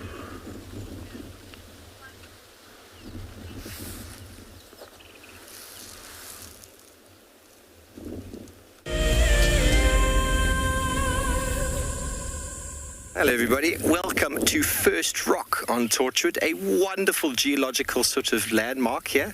We're standing on ancient granitic rock that has basically emerged out from underneath the many, many layers of sedimentary rock that would have extended high above our head all the way back to the Drakensberg. And here we've just got a little nugget of granite that is exposed out. So this morning, everybody, I'm going to be doing a couple of segments on a wonderful medicinal plant that we find locally. and I thought, why not start from A? So we've got a wonderful plant here called the African weeping wattle. So now, first of all, let me just show you. Apparently we are out of sync. So what we have got here is a beautiful, beautiful plant, a very easy plant to identify. Now, I've gone and harvested just a small branch and a little bit of bark. Now, when it comes to harvesting medicinal plants, there are 27 million users in South Africa alone that use medicinal plants in nature for medicine, and this is one of many. Now, when you harvest, it's always important to be sustainable. You don't want to go and kill the plant, so harvesting roots and harvesting bark is often quite difficult and can be quite detrimental to the tree. So if you are going to harvest, make sure you use best practice. So I've harvested a branch here, a couple of seeds, a couple of pods. But when you want to harvest or you want to identify a plant, first of all, the best way of doing so is by getting a leaf structure, so more than one leaf, and then some pods or flowers. To arrive at a party with just one leaf and to say to someone, what is this? Some trees are doable, but many, many other trees are not. So whenever you want to identify a plant, make sure you get as many characteristics of the plant as you can. Other characteristics to take advantage of or take note of are the habitat, where the tree is growing, the shape and structure of the tree, as well as the bark, which is very, very, very important. So with this type of plant, you have a look that this is the leaf. This entire thing over here is the leaf, and you can tell that because right here at the base is the auxiliary bud or axillary bud. That's the growing point. So this entire piece over here is the leaf. Entire thing is a leaf. So it is one leaf that is then divided at least once, and then it's divided twice. So this is a twice divided leaf. And you'll easily be able to find that in any book you're looking for, a leaf that's been divided once and then twice. We call it bipinnately compound. Don't worry too much about the words, but just know that it's not a simple leaf. A simple leaf, this entire thing, sorry about the wind, this entire thing would be a leaf. But here this is broken up into one and then two different types. Is that easy enough for you to remember? And once you've got that, you'll easily be able to find this. All of the acacias that we have are divided like this. The sickle bush, this is the African weeping wattle, which is one of the very common trees you find around here that provides enormous amounts of shade and livelihood for insects and all sorts of animals. We have a bug called the spittle bug, which associates quite strongly with this tree and often leads to a little bit of moisture. A little bit of moisture that gets let down as the bugs eat into the sap. So the pod of the tree is quite nice to see. It's a boat-like shape and structure, which means that these are probably distributed by water. So if you take it off, you can see it's a boat that will flow quite nicely, but then it's probably also eaten by animals such as elephant, kudu, and then the seed itself, which you find inside. They're not quite ripe just yet. Seed inside. There's a couple of them in here. Let me just break open that fiber, and there is the seed. There we go. And that will be distributed either through an animal or through some water distribution. And then it will find itself in its perfect habitat where it will grow and continue to do its thing. So medicinal plants, everybody, are a vital part of understanding the culture and traditions of local communities. And I like to bring back into the community, or try to bring back some knowledge. Obviously, I'm not a traditional healer, I'm not a doctor, I'm not a medicine man, but I try and bring back local information, knowledge from the wilderness to the present, so that we can sort of assess and analyze and sort of gauge what went on in the past. And many of these medicines are still used today. But before we go further into the depth of some of the medicines, it's important that if you do have any medicine or prescription drugs or medication that you're taking, that you stick with that. You don't suddenly say, Steve said, I can take this, it's going to cure my ailment. So by all means, you're welcome to try things at home, but don't go and change your prescription medication because I said so. I'm not a doctor, but I like to bring this information back. And traditional healers will prescribe many of these medicines to people with their health concerns all over Africa, all over the world. And many of the pharmaceutical drugs we find today have all got origins in nature, and nature is beautiful and grows wildly for us. So I'm going to need to start sort of setting up my beginning show of this, because I've got to get some water boiled, harvest some of this bark down into a usable product, and then get everything ready and going so that when you come back to us, we're going to have something we can taste, drink, and enjoy. But it seems like we're going to send you back over to Kim. I think she's still with her lions.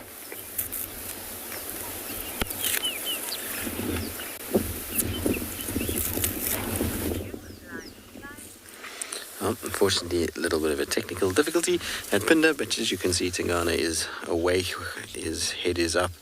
Like I said, I'm pretty sure the sun is getting a little bit warm in his face, and that's why he's starting to think about potentially moving. He's just going to roll his bottom over. No, we're not on the best side, but unfortunately, it's the kind of no off-roading. We're just on the edge of the road, and this is the sort of best view we can get. There's another car on the other side, so we won't be able to see much of his face unless he kind of looks over his shoulder. So for now, we've got a little candy cane tail that's kind of wrapping around, and then his back and his quite impressive neck. It's one thing that's always been a feature of Tingana is his size of his neck. He's got a big dewlap. It's always been big, and it's kind of maintained all the way through his life. But if you look at his kind of shoulder areas, if you look through his back and then going up to his shoulders, he's actually got thicker shoulders and neck area than his kind of midriff. It's quite amazing how big his sort of neck area is. It's one solid block. There's no kind of cutting in from the ears like you see with most leopards. He really does have a serious size head. What you can also see is that his ears are starting to show his age a little bit. You'll notice that the fringes of the ears are all nicked and kind of gnarled, and most of that will be from ticks. If you look on the left here, actually, there's unfortunately a little bit of a branch there, but you might just be able to see it when the branch moves.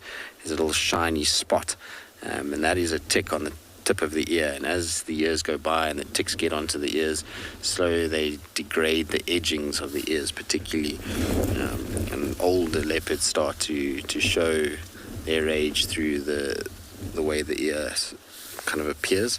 It starts to look tattier and kind of as though it's been sort of chewed on the edges. And this time of the year, it's very common to see these guys covered in ticks, particularly behind the head. You'll see he's got another one on his neck that's kind of in between his ears. That's where they mostly congregate. Victor, no, leopards are not larger than jaguars. Jaguars are bigger.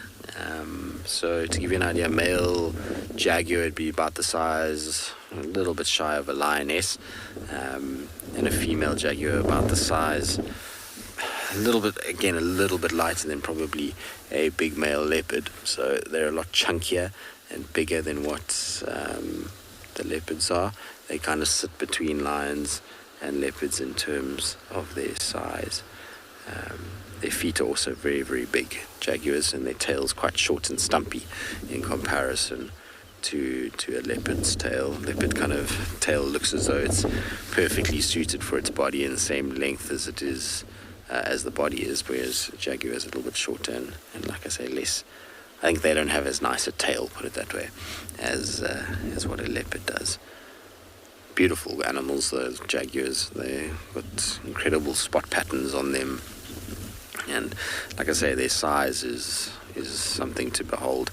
I personally haven't gotten to see jaguars in the wild yet. It's a life goal that I will eventually get around to doing, hopefully at some point when we can travel a lot more than what we can right now.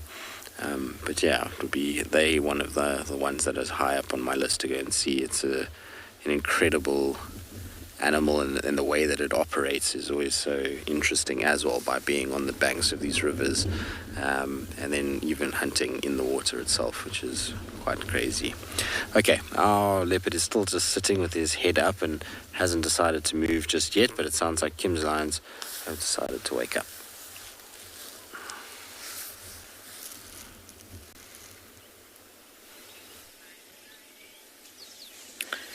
So after all of that, we actually decided to stay with these male lions. As we decided to leave, a wildebeest actually walked straight past, and it was instantaneous. Both males had their heads straight up. It was quite interesting to see how quickly they both picked up on the wildebeest. It was actually a while after they had their heads up that we noticed the wildebeest itself. So they actually heard it rather than saw it first. So it's amazing to see how good their senses are. You can see that one in front has actually got its paw right on that log. It's doing such a cute little stretch. Interesting way to keep itself comfortable. I know I would get pins and needles if I had to lie with my arm elevated like that. It's obviously comfortable for him. And I think that gives you a good idea of how big those paws are.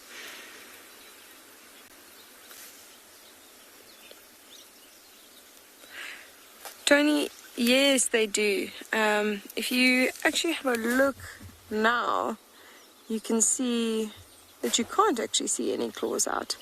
So that's because they're retracted currently. They'll be able to take them out whenever they need to use them. So during a hunt, essentially, as they jump onto the back of a prey, then their claws will come out and will go deep into the animal. And they use this because they need to keep those claws sharp. So both lion and leopard will have retractable claws. Cheetah are the ones that claws do not retract because they don't actually use their claws so much when hunting.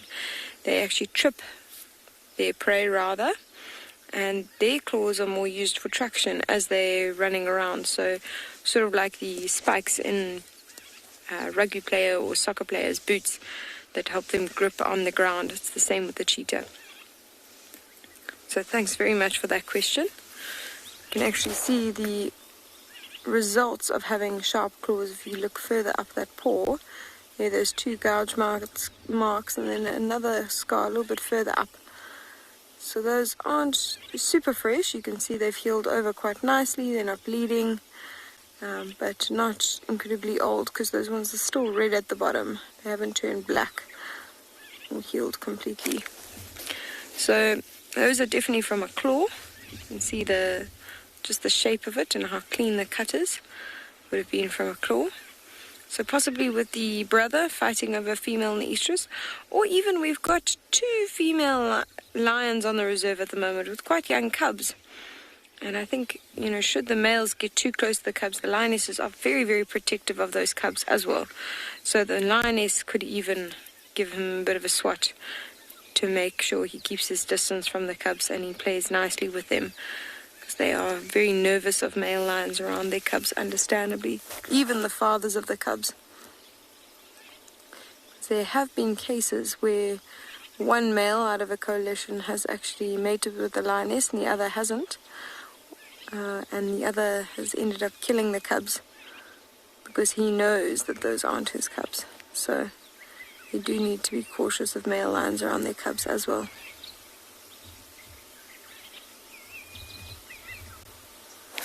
It's always amazing to sit this close to a male lion. It seems so peaceful when you feel quite safe in your vehicle. When we tell you coming across one of these on foot, you realize how incredibly big they are and how much more powerful than you they are. Luckily, lions are very, what's the word? Obliging. And they'll let you know that they're there. So they'll give you a good growl saying, listen, I'm here. And then all you need to do is back away, so you're not in a huge amount of danger. I remember when I started game ranging, they said, when we go looking for lions, we'll do an area, and if there's tracks going into a block between the roads, and there's no tracks coming out, you get off on foot and you go looking for them. And I thought, what? That sounds bizarre. How can anyone do that? Surely that's not safe. But as you do it more and more and you get comfortable in the bush, you realize that as long as you know what you're doing, animals are actually always, they don't want to have conflict with you any more than you want to have conflict with them. So they give you plenty of warning signs, and as long as you heed those warning signs, you're absolutely fine.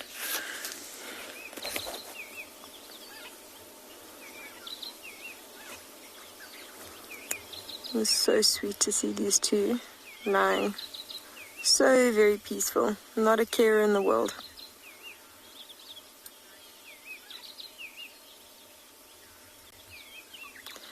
Dara, if you have a look on this mane itself, you can see it's not 100% clean. There are bits of things that have gotten tangled in it. So, you know, they always look really well groomed. There will always be things that they can't get out of their mane that will fall out over time. They do groom each other, and they groom the bottom bits of the mane wherever they can, as often as they can, but they can't groom the whole thing. So you actually see that their tongues have a very rough tongue. It's almost as if sandpaper, so it'll glide through nicely, collecting any bits that have collected in their mane. But sure, I think like anyone, it will look fairly decent, but there's definitely things that they will struggle to get out that'll just fall out naturally. But the best they can do is just groom the parts where they can with their tongue. I've lost my call.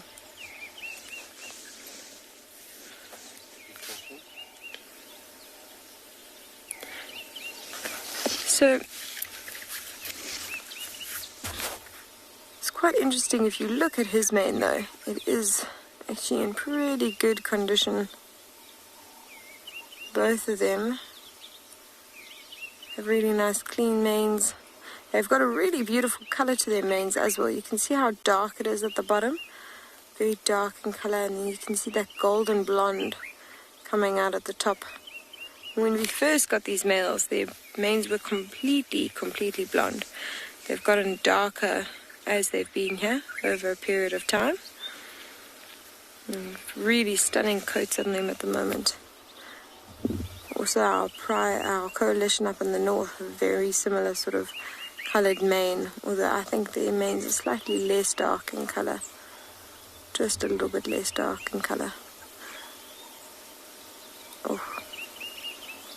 You can actually see now that one's laid down, that the hair closer to the throat, where you more often see the lion's grooming, does seem to be a little bit more smooth in texture.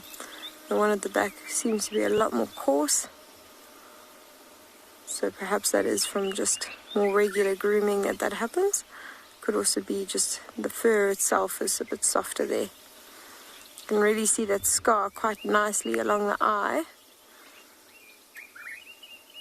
You can see it's actually almost uncomfortable the way he scrunched up his face. You can imagine how close that male came to losing his eye. When that injury happened, for quite a long time, we were quite convinced he had lost his eye.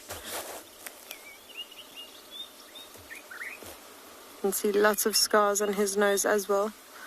All again, the very definite sort of small but defined lines that you know come from claw marks.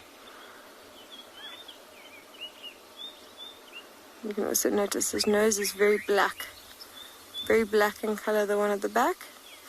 And this nose in the front is actually a lot more pink in color.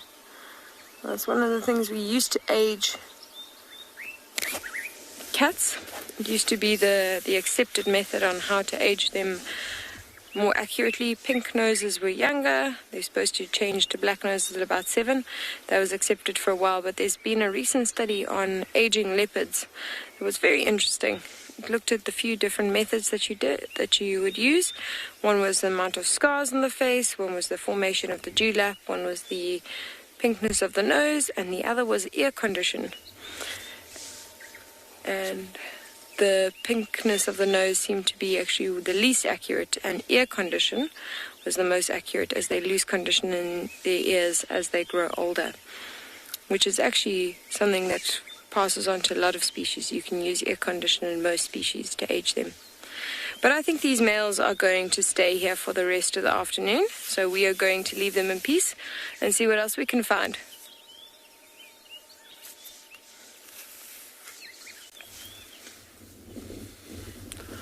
As you can see, Tingana is now standing up, and it's because there was an impala that let out 2 shouts all of a sudden right here, and it can't be for him. There's no ways the impalas that are shouting are seeing him, and look at how alert he is himself. I wonder, maybe there's somebody else around, or maybe just with the wind and the way it's swirling and how heavily it's blowing, that scent is blowing towards that impala, and the impala is getting a little bit twitchy and kind of alarm calling.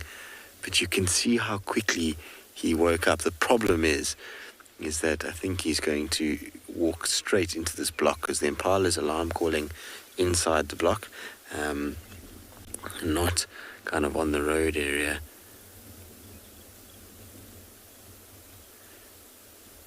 What's wrong, Tingy? Is there somebody else around? It's just incredible to see how he went from sleeping to alert in like 1 second. He's just bolted upright and is looking, and there we go. Off he goes in the wrong direction, I'm afraid.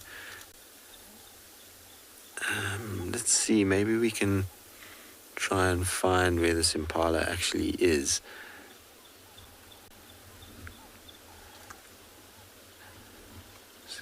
Kind of got his nose down. Are you going to sit there rather? He's gotten himself into thicker cover. I wonder if that's in preparation for, if that impala moves in this direction, that he's less conspicuous and it's easier for him to then be able to go flat and the impala to kind of approach where he is.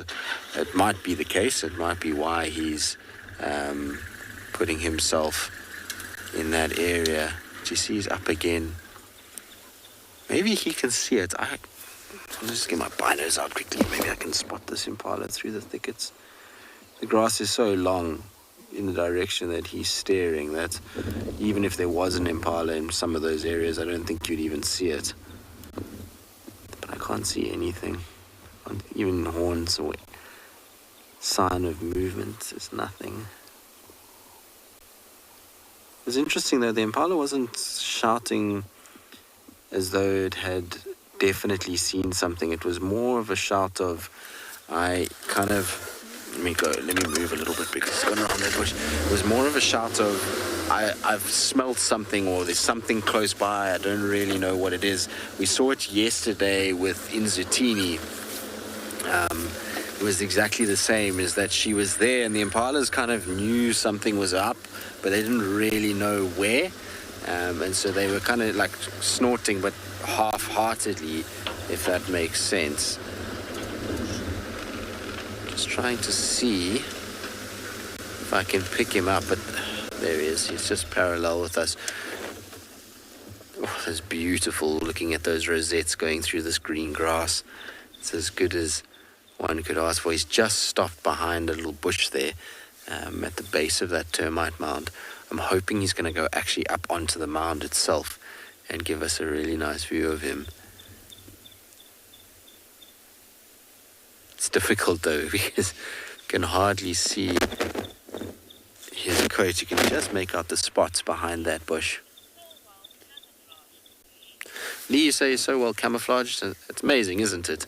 You would think a bright sort of orangey black coat wouldn't really blend in this green environment that we're in right now. In winter, yes, but in summer, not so much. But you can see how a disruptive pattern blends in an environment like this. It's amazing how quickly those spots help to just break your eye and make it difficult to make him out. He's just kind of emerging there. And that's exactly why they like that. It's designed for him to become as elusive as possible. And so when he's stalking or when he's moving around and looking for prey animals, that it's very difficult for them to see him. See those shoulder blades? So amazing. All right, we're going to follow him. We'll see what he does. Hopefully he'll lead us towards where that impala is shouting.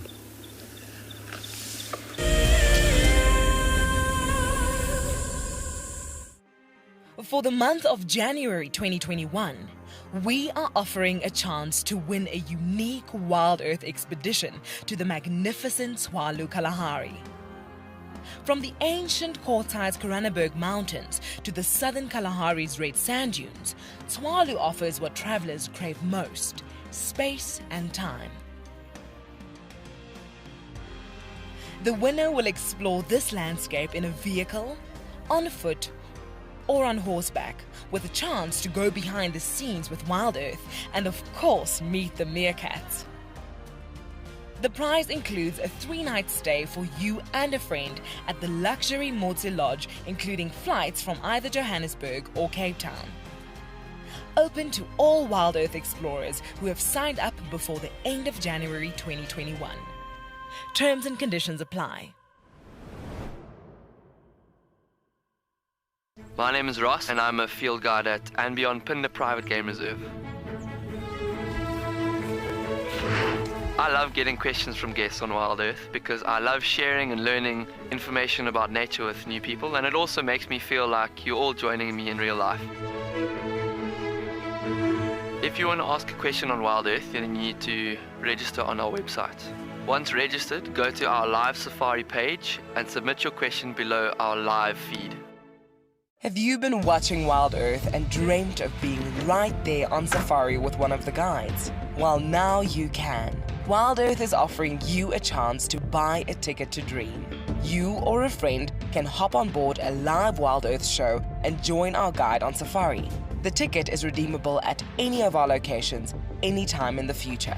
Only a limited number of tickets are available, so don't wait. Get your ticket now and start dreaming. Terms and conditions apply.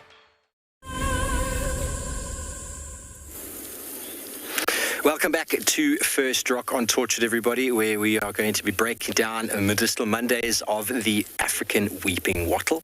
And if you've never joined us before on this, basically, I was discussing it before that I've harvested a plant and I'm going to be breaking it down into some medicinal properties through different types of teas and extracts. We'll be doing that in the first segment, talk about the tree a bit, and then when you go away, while everything's sort of doing its thing, you'll come back again, and then I'll be forced to drink it.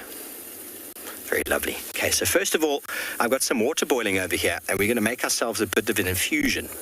Now, an infusion is essentially a tea, so putting anything into hot water and letting it steep. So I've gotten some bark here, lots of bark. I've got some pods, and I've got the leaves. We'll talk more about that as we go along, but let's just go and make ourselves a nice infusion. So I've got hot water. It's boiling over here. I'm going to put that on the side, and I'm just going to throw some bark in there and let it just steep, shall we? Just let it steep, do its thing, and we'll come back to that in a little while. Move it to the side, and then we want to make a decoction. Now, what is a decoction versus a infusion? Infusion is a tea. Decoction is you actively boil the ingredients to get the active ingredient out. So this water has been boiling already. Let's just zoom it up there, and we're going to throw a lot more of our bark into there. This is freshly harvested bark, of course, everybody. So some people might recommend bark that sits for a little while, it's dried a bit. Obviously, I'm not the expert on the actual product end of the day, but don't try this at home. We're just going to show you what the difference between the infusion will be, as well as the let me just use my tooth here to stir it up. Oh no. Is it possible that my gas bottle is going to die on me now? But as any prepared Boy Scout, I have got a second gas bottle. So let's quickly just get that out. That gas bottle has been on the way out for a little bit. This is hot. Sorry about that. I remember a lecturer of mine telling me years ago that, you know, a student was prepared, at least back in the days, with slides. Do any of you remember slides? And he actually had an extra bulb when the slide projector died. So now that is called preparation. Ow, ow, ow. Okay, so sorry about that. This is live and interactive, and we'd love to hear any questions you might have. There we go. Now we're going to blitz this. the decoction. Decoction is essentially, I'm going to boil that for about 8 to 10 minutes to get the active ingredient out while that one steeps. Okay, so now the wood, you can see the wood here, it's quite a yellowy, just turn that down slightly, quite a yellowy wood, very sweet. It's not very hard, but in larger stems it'll be much harder. People used to use it for axe handles, utensils, somehow even made buckets out of it, and it has been used as fuel. So it will burn, not the best wood in the world for burning, but it has been used for fuel. So very, very nice, and with that, Marcel, I could probably give you a proper little smack over there.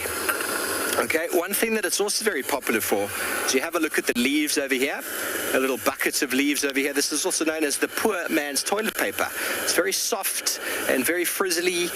You could very easily use this in the bush for wiping the nether regions after utilizing the bush. Make sure you get a nice big clump of it though, otherwise. And then it's nice and organic, and you throw it back in the bush, it decomposes. So isn't that fantastic? I think that's great, and also works very well as a nice fly swatter. Keeps the flies away. Just bear in mind, everybody, you don't confuse this with the sickle bush. Sickle bush looks quite similar, but there's very sharp spines that come out. So if you can stick your face in this bush, then it's not a sickle bush. Good to know. Okay, we've kept a little bit of bark over here while we allow our decoction to boil. And the bark has been used in the past as to chew it. So you could chew the bark as a diaphoretic,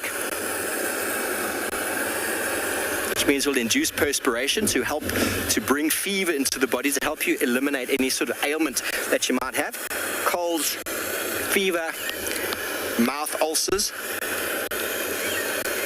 It's really not pleasant, I'll be honest with you. Mouth sores, and after chewing it, you could also apply it to a wound.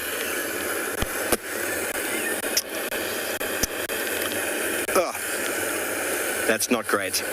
RJ, you want to know what could be a substitute for boiling water without a pot? There's probably a few things we could use. Gourds, there's certain gourds out in the wilderness you can use. The calabash, wild monkey orange, potentially we could use that. You'd need the flame, but thankfully I've always got my very handy little pot over here. But not having a pot out here would be pretty tricky to try and boil something. But I'm sure there are ways and means around it. I don't have anything else with me. I've got a couple of pots which are very handy. But so through the tree here, we've got medicinal properties that we're going to deal with through the infusion as well as the decoction. And many of the medicinal values are in the roots as well. The roots and the bark have got that sort of cambium layer, which is around the tree where a lot of the medicinal plants, a lot of the medicine, okay, you're boiling. A lot of the medicine is found in the bark and the roots, and the trees adapted to fire take their nutrients and their medicine into the roots and the soil. That's why we find elephants destroy these trees. They've obviously got lots of ailments they're trying to sort of alleviate, and I haven't harvested any bark because harvesting bark on a tree is quite unsustainable. So pushing a tree over, digging up the roots, it's not the most sustainable way of harvesting. So I normally stick with roots. The most sustainable method of harvesting a plant is the pods, then the leaves, then the bark, and then the roots. But if you are going to harvest bark, I often will take an entire branch off of a tree sustainably. If it is a big tree, then best practice is to cut very thin little slivers of bark so that the tree itself can grow back onto those areas, because the purpose of the bark is not just to provide medicine for animals, it's to provide protection against insects, against fire, and against desiccation with regards to heat loss and water loss. So by damaging a tree just so that you can get your body to feel a bit better, ideally needs to be sustainable. So best practice should be followed. Around the world, especially in Africa, trees are being harvested willy-nilly. People are just tearing the bark off the tree. What that does is it causes a ring barking effect, and then that tree dies. So not ideal.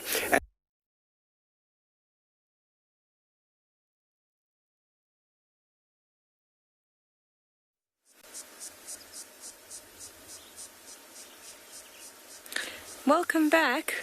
So our sleepy lions became non-sleepy lions very quickly, and there was some Inyala that walked past by a mud wallow And he very quickly got up and tried to chase them as they walked towards the drainage line. He managed to miss them, unfortunately, because he didn't put his full effort. Now he's come across a tree that this male is quite interested in. There's some sort of scent that he's picking up. I don't know if it's the scent mark of one of the lionesses in his pride.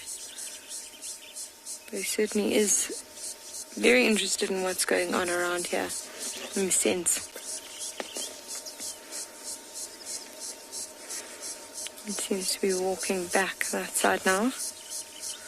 Maybe back towards his brother. His brother gave a very half-hearted attempt to try and assist him. When I say half-hearted, he picked his head up as this one decided to run towards the Nyala. One of the Nyalas actually panicked and ran straight towards the brother, who almost just looked at her, and then she darted off into the bush. I'm going to reverse a little bit and get us a bit of a better view. He's walking out really nicely into the open now.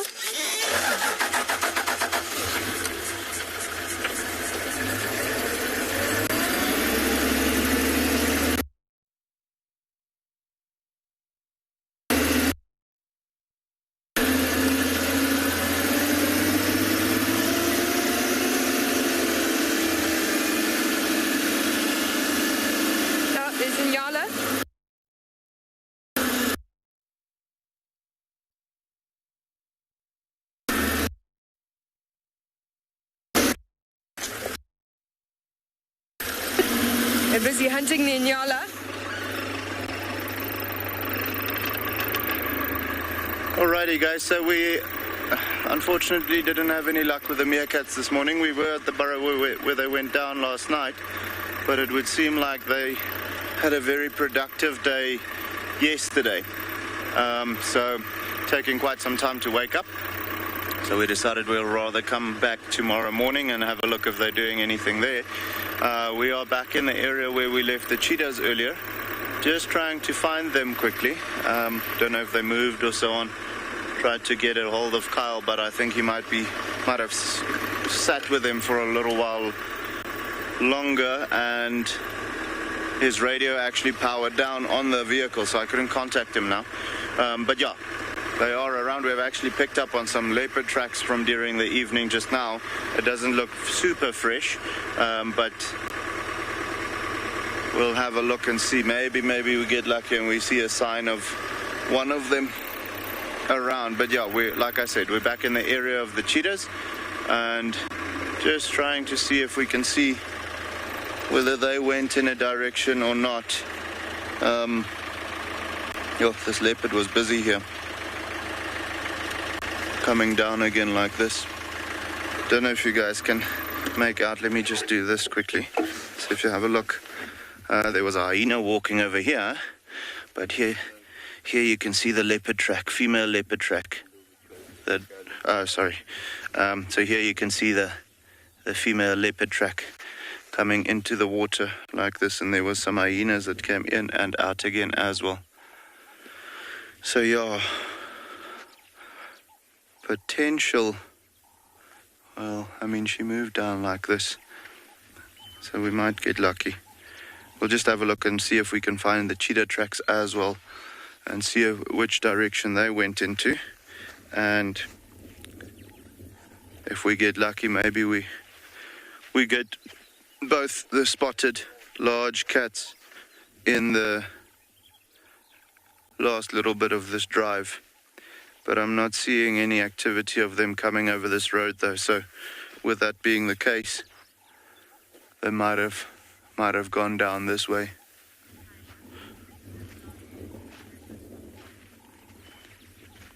Tyler, so our leopard population is not large at all, actually very small.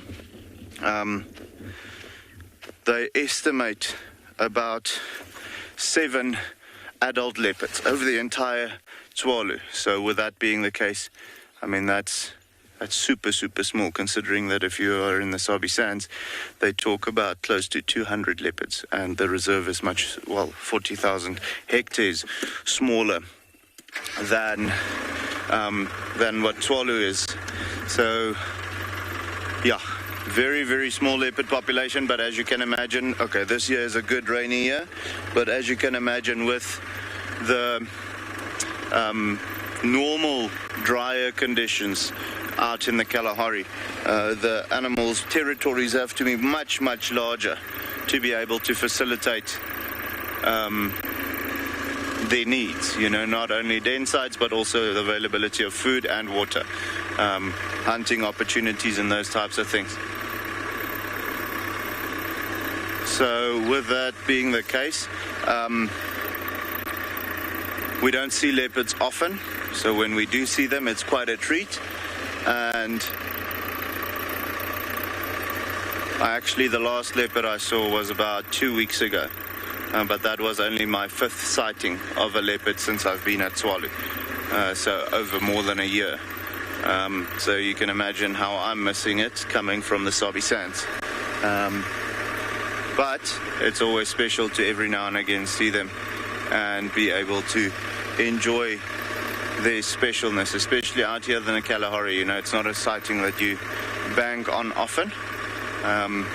So with that being the case, we really do appreciate when we see them.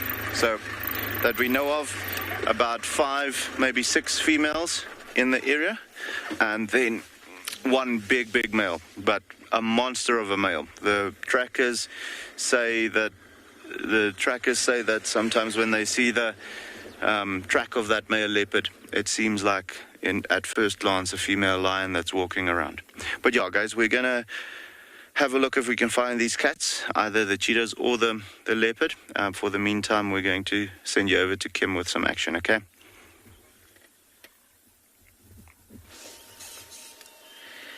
So welcome back. That was unbelievably exciting. As we thought everything was settling down, we suddenly turn around and both male lions are chasing a whole group of Inyala, a mother and a young lamb. They then ran off into the bush, and we actually saw him come back towards us. One of the males managed to grab the young Inyala lamb. I think this is the male that's got the Inyala lamb in the bush off to our left. I haven't actually seen it yet. It might be the brother. We did hear sort of a snarl earlier and some crunching bones, so certainly somewhere around here is the male with the carcass. Yes, it is. I think I see a gleam of the Inyala. Sorry, I'm just trying to get my binoculars up. Everything's all tangled in the mess that was racing through the bush to try and see this occurring.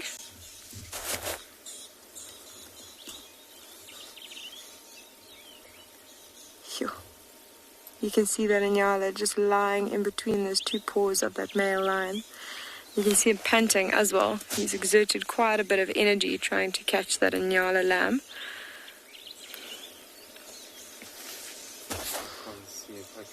Okay, must I move forward a little bit?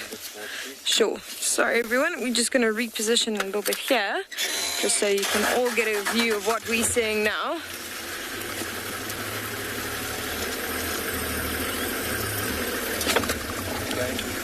Keep going.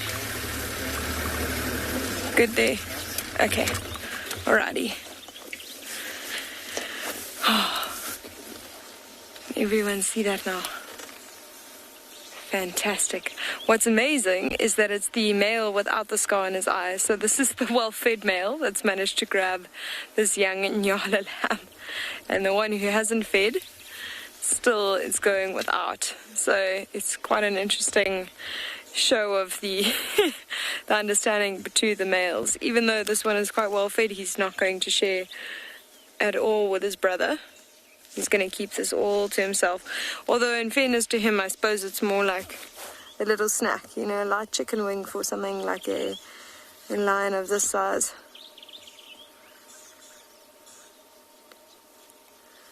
You can actually see drool dripping down.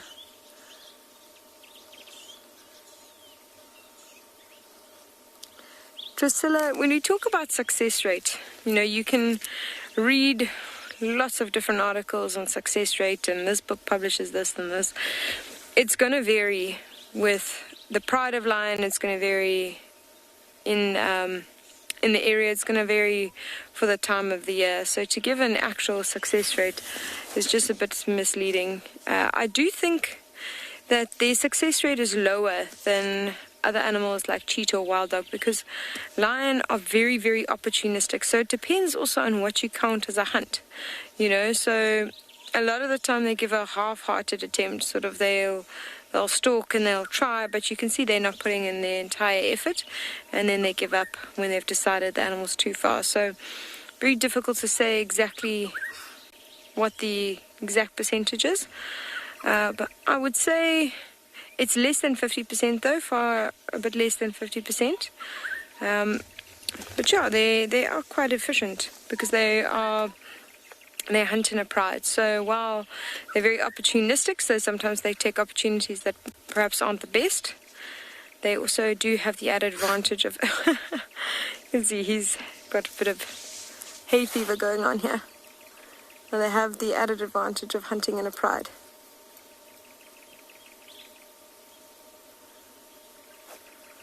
You can see how possessive he is over this carcass.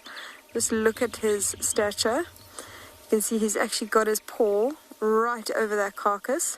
He's leaning over it, and he's not giving this up for anything. And I think his brother knows that, so his brother's not even close by. I can't see any view of his brother. I think what he did is he found a nice patch around here to lie down in, and that's where he is at the moment. So this just goes to show the amount of times you sit with sleepy lion and you go, this is what they're going to do for the afternoon. Most of the time you'll be right, but we always forget they are very, very opportunistic. So even a fat lion like the one that we're watching now, fat big male lion, managed to make a kill in the heat of the day. And he went from fast asleep to not even assisting with the first attempt to seeing an opportunity. I think what happened was the herd of Inyala, from when the first male ran off to try and hunt them, got split up. And I think that one female with her lamb actually came back to try and see where the rest of the herd had gone. And that's where it went very wrong for them. They were very much in the wrong place, the wrong time. They got right in between the two males. And too late they realized what had happened. And that's when the males gave it their absolute all.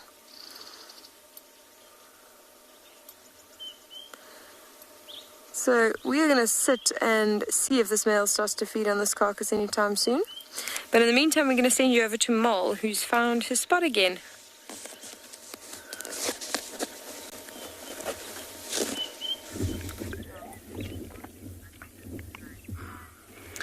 Alrighty guys, so we actually just missed the chase.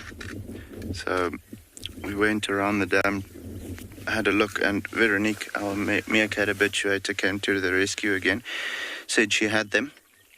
And as we were pulling into the sighting, these two boys just chased an oryx, a female with a youngster. They unfortunately didn't see the youngster though, so they went for the female and missed. But this was now maybe 2 minutes ago. And it's amazing how quickly they just decide, now we need to rest again. So back down, taking it easy. There's a blue wildebeest now calling like crazy because he all of a sudden realized there's cheetahs in the area. So he's going to tell everyone that there's something around here. So I'm pretty sure they're going to take a bit of a breather, let the blue wildebeest relax, and then allow the animals, the rest of maybe some springbok or some oryx or something like that, to come back into the waterhole. They're situated perfectly at the moment. Nice in an open area. I know they're in the shade now, but nice in an open area where they can devise a plan, not too far away from the water. And it is at that time of the morning now where you'll find quite a bit of the general game coming in to have a drink. Just about heating up now. You can see the one is still keeping an eye out for something coming closer. I mean, they are hungry, so they are going to want to hunt. So with that being the case, we might get lucky. We've got some time left, so hopefully the general game will move into the area and we'll get a little bit of action from these guys. But yeah, it wasn't a very long chase, maybe about 80 meters that they went before they decided, no, they're going to rather give up. You know, with these animals, the predators, they have to be absolutely sure that they have a very good chance of taking down something to continue in a chase, especially something like a cheetah. You know, they exert quite a bit of energy when they run at those great speeds. So if it's not a successful chase, that's energy that's lost and they can't get it back. So I think they'll take some time now, just rest a little bit and hope for something to come in. Jackie, so it depends on the specific individual. What we do see is with the females, the moms with the small cubs, they often go for things like steenbok and scrub hares and those types of things, you know, smaller animals, so that they can feed and get back to their cubs to, you know, nurse them. The bigger the cubs get, the more they start focusing on things like springbok, and then if the cubs are at that point where they are eating like worms, you'll find that they go over to red hartebeest or kudus or you know, female kudus or those types of things. These two boys, they are generally focused on red hartebeest, female kudus, and then young oryx. They have been seen taking down something as large as an adult male oryx, which was quite the spectacular scene. I didn't see it myself, but I saw photos and videos of it, and it was incredible. But typically speaking, that's a little bit large for them and dangerous, as you can imagine, with the oryx having those long spear-like horns and being quite powerful and very agile with their horns.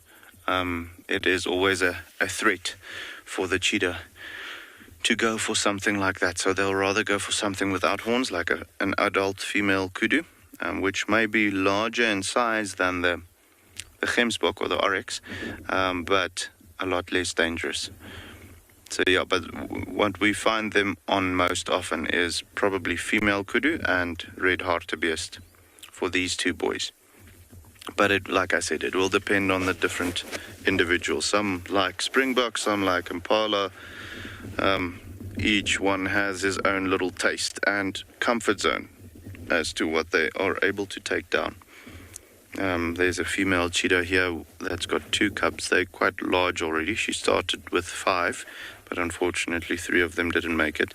But she quite regularly goes for female kudu and impala. She loves the impalas though. Uses the mountain to link to stop them from getting away. But yeah, guys, we're going to stay with them for a little bit, see if there's something coming in.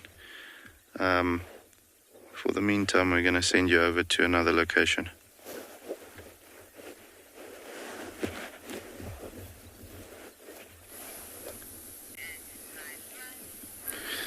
Yeah, so we've got a group of impalas who have decided to rest out in some open plains, and the reason for them settling down in this area is for exactly what Moritz was talking about now, is they wanting to make sure that they'll be able to spot a predator coming from a distance. And so now that it's getting hot, instead of trying to seek refuge into the shade, they've decided to stick out into the open areas where hopefully if there is a predator like a cheetah lurking around, they'll be able to spot it before it's too late.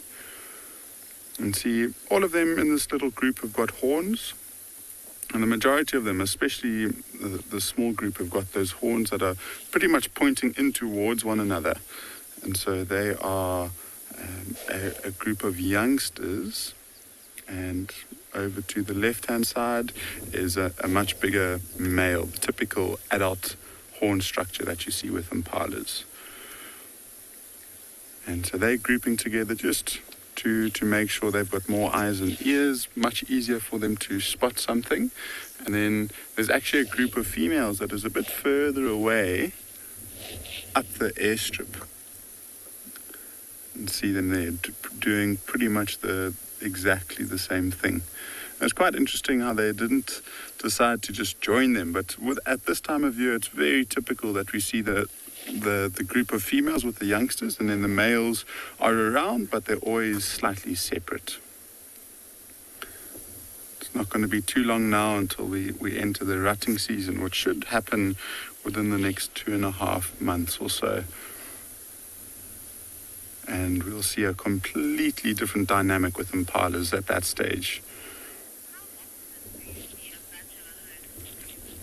So Kevin, we see them quite regularly, actually, the bachelor herds of impalas, and it's their structure at this time of year. Like I was saying, there's no females that are coming into estrus, so there's no need to compete against one another, and so they'll join forces like this to try and keep themselves as safe as possible. But like I was saying a bit earlier, in about 2.5-3 months time, with the females coming back into estrus, that triggers the males going into the rut. And that's when we'll see males that are a lot more solitary. So they'll try and hold a temporary territory for as long as they can, and they'll do anything to keep other males away from it. And so they're just wanting to try and hold females within their little spot for as long as they possibly can, and so that they get the mating rights. And so at this time of year, you can see all of them, especially, not anymore, but that male on the left-hand side, the big one, was chewing and just ruminating. So what he is trying to do at the moment is he's just trying to fill up and remain as healthy and as strong as possible. So they're trying to gain weight. Obviously, the bigger they are, the more likely they are to chase other impalas away.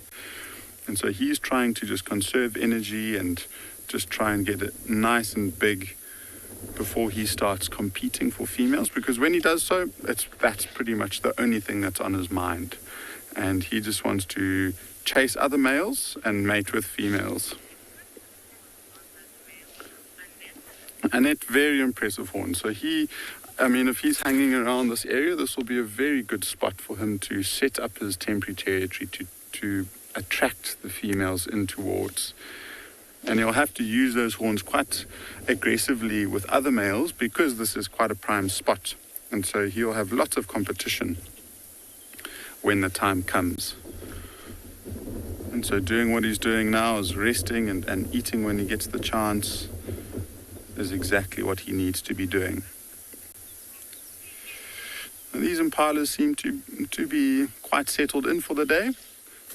As it's warming up, there's a good chance we'll see some animals around a waterhole, so that's exactly where we're heading towards.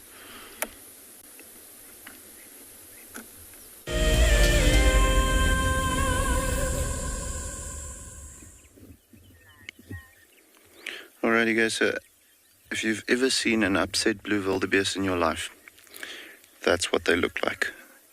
This boy has now, well not now, but when the cheetahs made the chase for that oryx, he realized that there's two male cheetahs around, and he is not at that point where he's going to lose sight of them. So he's standing there just staring at them, constantly calling every now and again to let everyone know, especially the cheetahs, that he's seeing them. So often you'll find that the herbivores will rather give away their position than to hide when they spot a predator. You know, it makes sense for them to tell the predator that they know they are there, just so that the predator also doesn't think he might have a chance. You know, when the blue wildebeest calls like that, the cheetahs know that he's seeing them, and he's not going to allow them to get close enough to try and make a charge also. So you'll quite often have them do that, even before the predators has maybe spotted the cheetahs, or if it's impalas with a leopard or those types of things. They're more telling the predator that they know that they are around than warning off anyone else,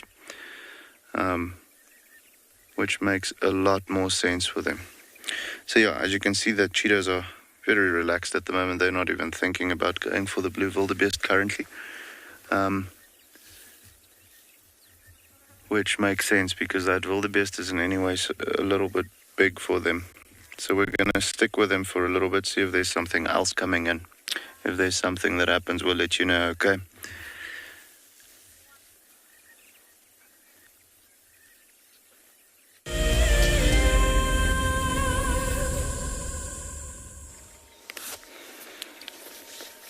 So we've got a sleepy lion again. What he did is he actually turned around and managed to scrape away a lot of the leaf litter. So he's got some nice clear soil that he's lying on now. Nice cool soil lying under all that leaf litter. And he seems to be using that Nyala lamb as a bit of a pillow. It's lying right next to it. It just shows how greedy sometimes lions can be. You know, he's so full that he's not even interested in eating this Nyala lamb. He's rather taking a nap. Maybe after his nap he'll feel a bit peckish and he'll feed on it then. But for right now he seems to have found himself a comfy spot. And he's quite happy. He's got his Nyala lamb right next to him. It's nice and safe. Nothing's going to take it from him. Don't think anything would be brave enough to try and steal something like that right from in front of a male lion like this. And he's going to have a little nap.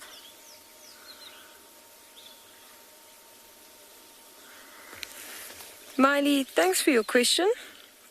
I think it's such an instinctual thing with lions that if they see an opportunity, they'll take it, even when they're full or even when they have a carcass at the same time. So what happened here was the other brother actually took the initiative and he did all the hard work. You know, he was the hungry one. And he went and chased off all the Nyala. And as they started running past this one, I think the second male couldn't resist that instinct to hunt and chase when something's running. Just took over him, and he then chased afterwards. And I think the mother Nyala and the lamb turned probably in a direction that favored him as opposed to his brother, and he managed to snatch this young lamb. You can see how he is quite aware with that wind. He's got his head up. He'll be a little bit more alert, feeling like his brother might try and come and take this carcass from him. And so I think it was just such an instinctual thing for him that he couldn't even help himself. And that's why they always say, when you come across predators on foot or whatever, don't run. And this is the exact reason why. Like, they will chase then. So, a very, very instinctual thing. But he got a nice snack from it. Nyala is actually very lucky that he wasn't particularly hungry today, because sometimes when a carcass is this small, it's going to sound very brutal, and I'm very sorry for any viewers that are a bit sensitive, maybe cover your ears, but they don't always bother with killing the animal first.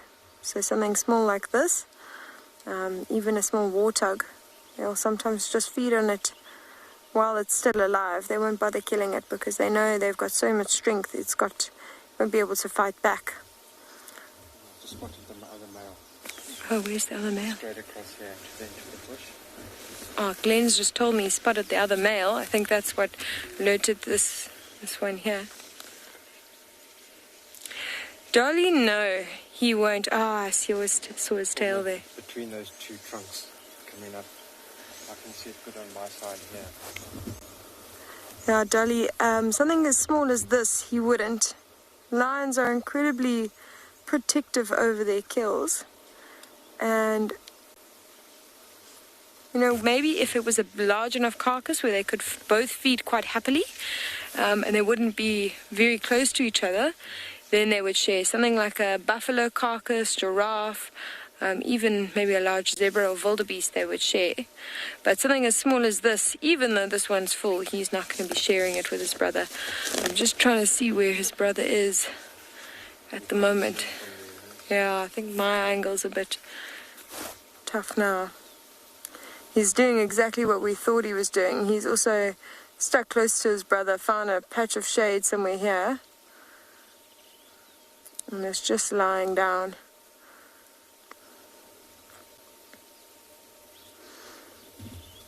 Oh, there we go, I've got him. Phew, he blends in so well. Yeah, he's lying down as well.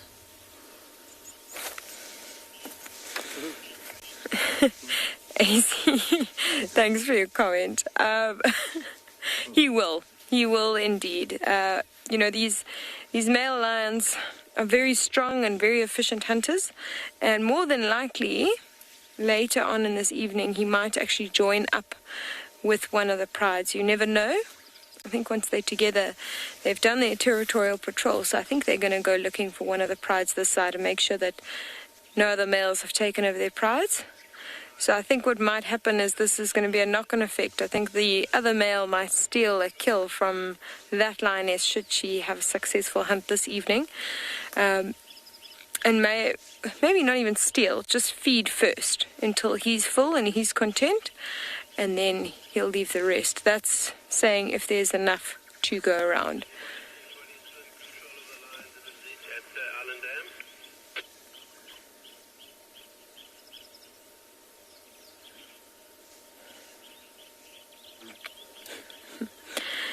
So I think what we will do is we will stay here for a little bit longer. But in the meantime, we're going to send you over to Mole, who's got cheetah that are also looking to get a meal.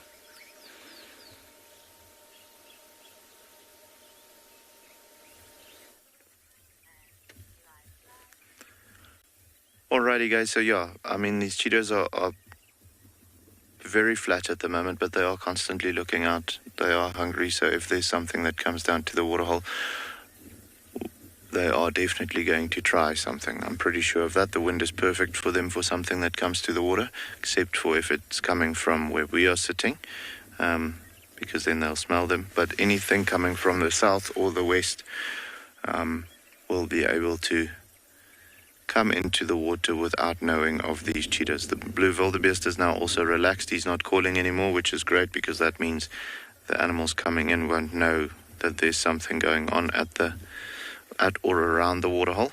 You can see how that one guy's ears are constantly up and checking and, just scanning. So hopefully before 9 o'clock there will be something that comes in and they'll try again, and hopefully we'll be able to get that on screen this time.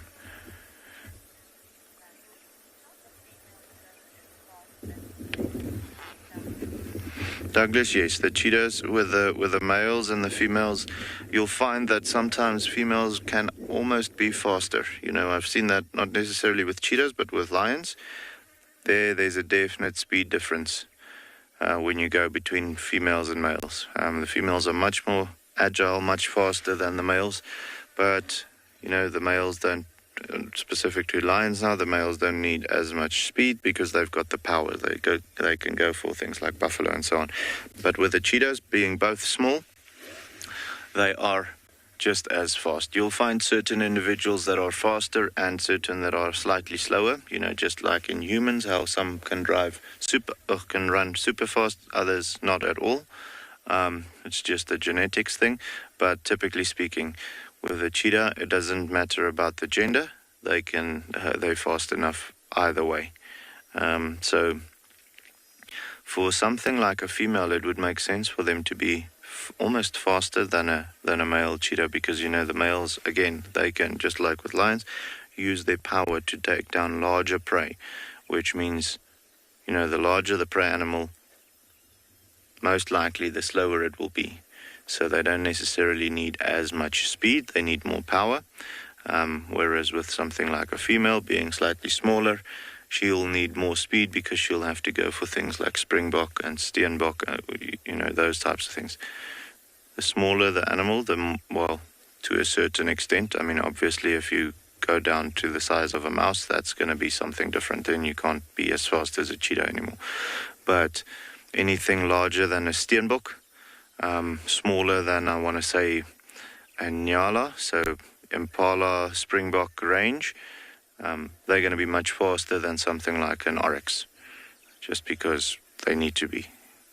With them not having as much muscle, they need more speed and agility. So you'll find the female cheetahs being more agile as well.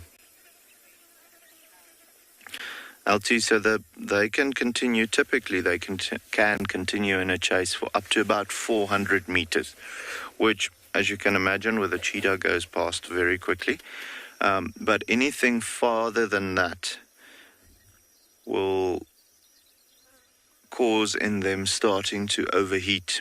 And if they don't stop the chase then, especially in temperatures like we can have around Tswalo during summertime, late February, we quite often go over 40 degrees Celsius, sometimes even into the late 40s, 48, 49 degrees Celsius. So as you can imagine, if that is the maximum temperature during the day, at this point of the day, you'll find the temperature already being well over 35 degrees Celsius. So with that being the case, they'll overheat even faster, so that distance will maybe become a little shorter, which is quite important for them to then stop, because if they overheat too much, they can be running at that, let's say 80 kilometers an hour or 90 or 100 and pass out while they run.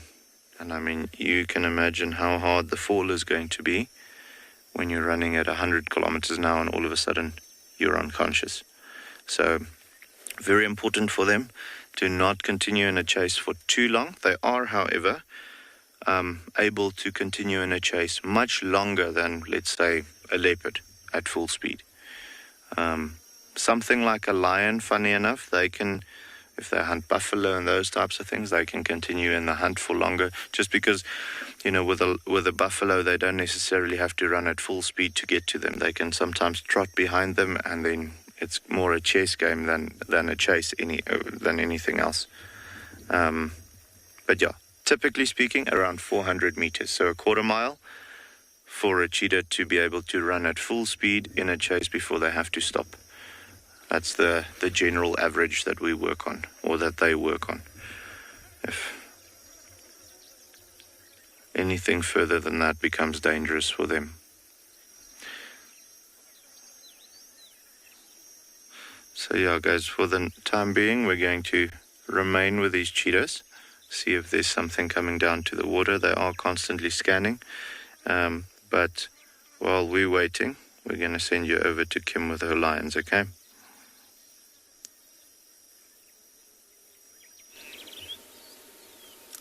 Thanks very much, Mo. So with lions, when you're talking about how long cheetah take to, or how long they can hunt for and chase for. Very different with lions.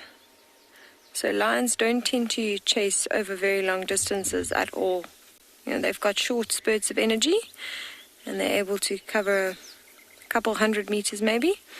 And that's pretty much it. After that stage, they'll give up. The time it takes for them to hunt is also varied. Here was very quick. This was all over within 10 minutes maybe. And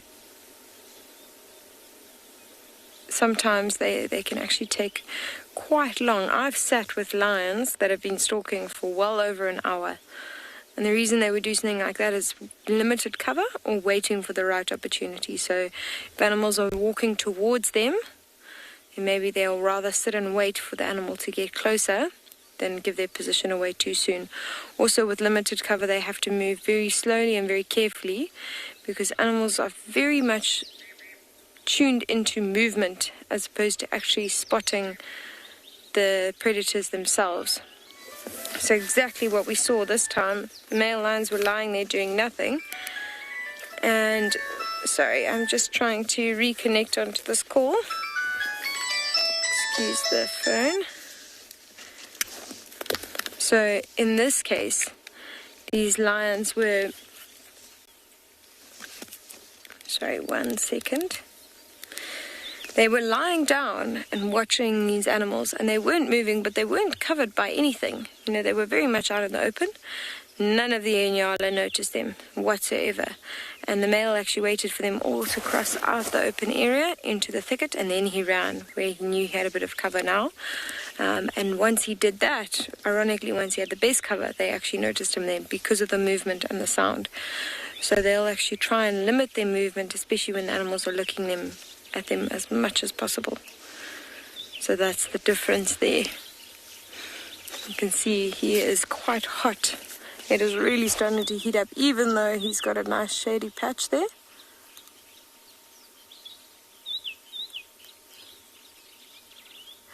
Lauren, thanks for your question. And it would depend on how much energy they spent. They don't have to rest like cheetah have to, though. Cheetah often have to wait about half an hour for their heart rate to sort of balance out and their breathing to go back to normal. But it's because cheetahs expend a huge amount of energy.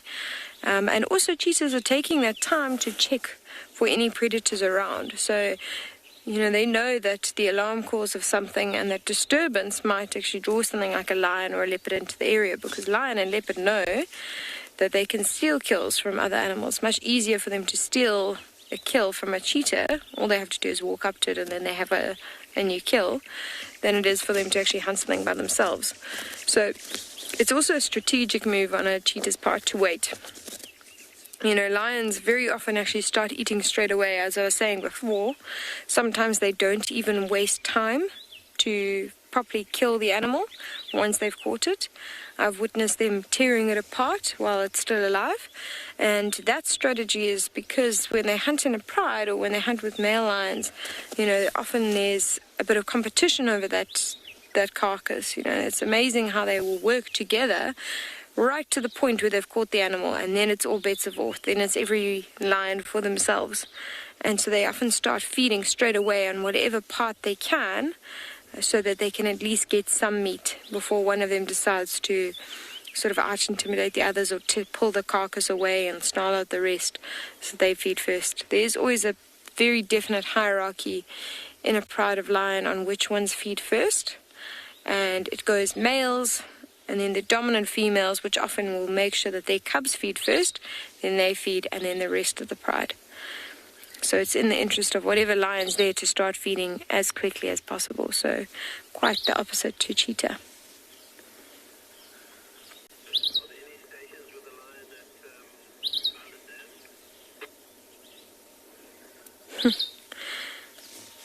So I think this male is probably going to stay here for the rest of the afternoon.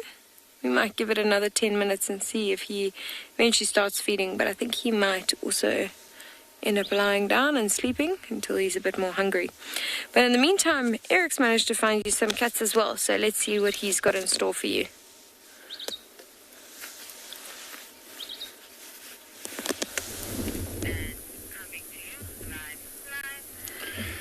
So coming to the waterholes definitely paid off for us. We've just managed to find these 4 lions that are lying on the dam wall at the moment. And Tessa beat us to it by maybe about a minute or so. So she got it just before we did, and she managed to find just these 4. And they are looking longingly at a huge herd of impala, wildebeest, and waterbuck, which is on the other side of the waterhole, so a bit out of their reach at the moment. And if we look especially closely at some of the lions that have got their heads up, especially this one closest to us, it's quite a nice example there, especially on the top of the head. And just see a little bit of mane that's starting to stick out, and then as he's got his chin down, you can see around the chest and the side of the face and the cheeks that mane starting to grow. And so this is a group of sub-adult lions. And I would have to imagine that it's part of the pride of lions that we see most of the time. So part of that Birmingham pride of lions.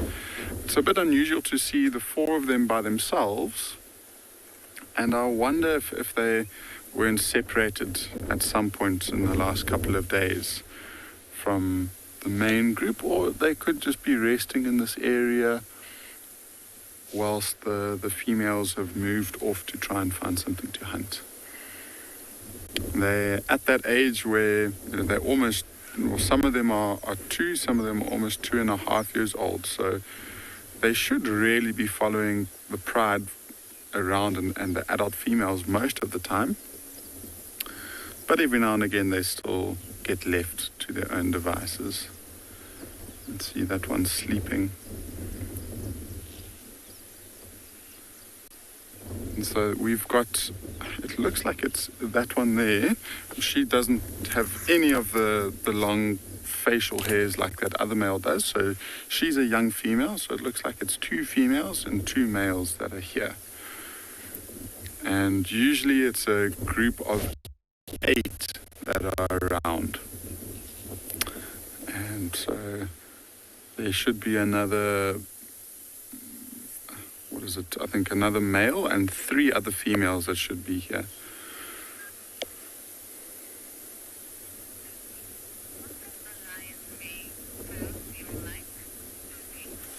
Sure. So a lion's mane, he feels very, very, very coarse.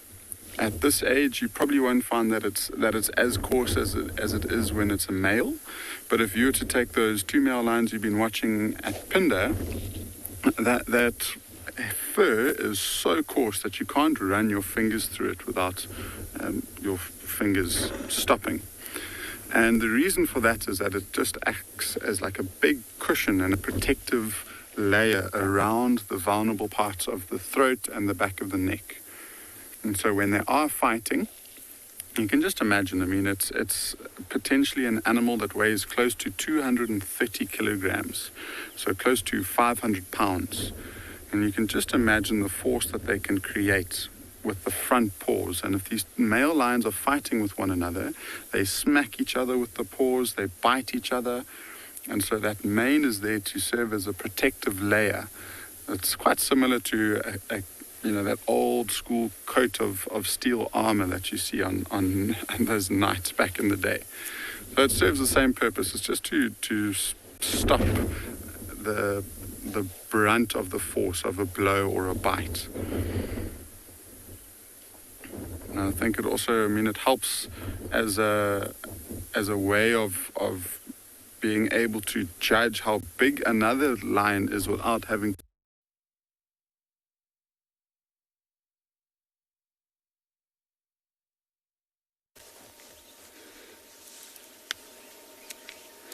Sorry about that. We seem to have lost Ngala. I'm sure you can understand that there's always a little bit of signal issues when you come out into the bush. One of the things I used to love about the bush, actually, is that there's no signal. You're completely removed from technology. But right now it seems to serve us well, as we can all share this beautiful sighting together. You can see we were right in saying this male's not interested in eating anytime soon. He seems to have a bit more discipline than I do, though. I know that if I've got a tasty treat sitting in the fridge, even after I've had a full meal, I might just indulge, especially with chocolate. That's my personal weakness. But he doesn't seem to have a weakness for Inyala lambs.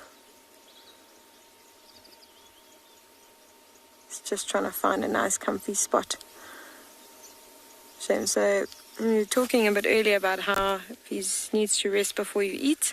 You can see he is panting, but that's not from the exertion from the chase that he did. I think he actually ran very little, managed to catch it quite quickly, and obviously didn't have to use a lot of energy to drag this carcass around as it's very small. So he's actually just panting because of the heat. He's got himself a nice cool area, but it's still a really, really hot day, and he's got that massive mane that is making it very difficult for him to cool himself down.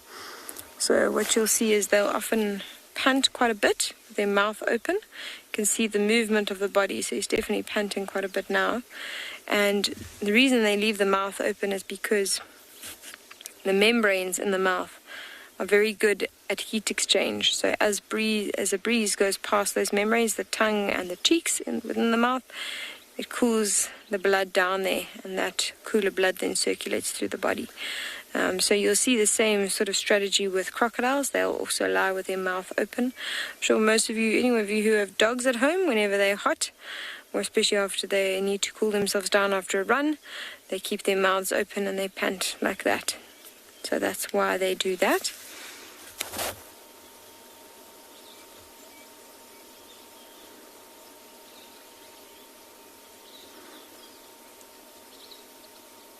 You can see his ear moving ever so slightly as well. So it did strike me earlier. It's amazing and how quickly they can go from being fast asleep or, perceivably fast asleep to straight into action. And that is the great thing about lions. Is 90% of the time you do see them sleeping, but when they do move, they're always very, very exciting to watch. and we had a ball seeing them run around the vehicle, trying to follow them in this thick bush. Maria, thanks for your question. Generally, no. They wouldn't leave this carcass without feeding on it. There'd be no point, after doing all that energy to catch it. It's a great meal that they're going to have. They do often feed till bursting point, and then they'll leave. I've seen sometimes where lions have abandoned carcasses that have a fair amount of meat on them. In fact, these two males abandoned a giraffe carcass that they'd not even half finished. It wasn't even getting that rotten yet. They do actually feed on carcasses when they're very rotten, even with lots of maggots. But I think their priority was probably just elsewhere. I think they'd fed a fair amount, and they decided that they wanted to check up on the pride, or perhaps go for a drink of water, and from there maybe made another kill, or even went to check up on the pride. So they can leave carcasses with food. They generally don't. They generally stay with carcasses until they've fed whatever they can on it, and then they go off to see what else they can catch, or whatever other things they wanted to achieve with their day. But something like this, very unlikely that they would leave it.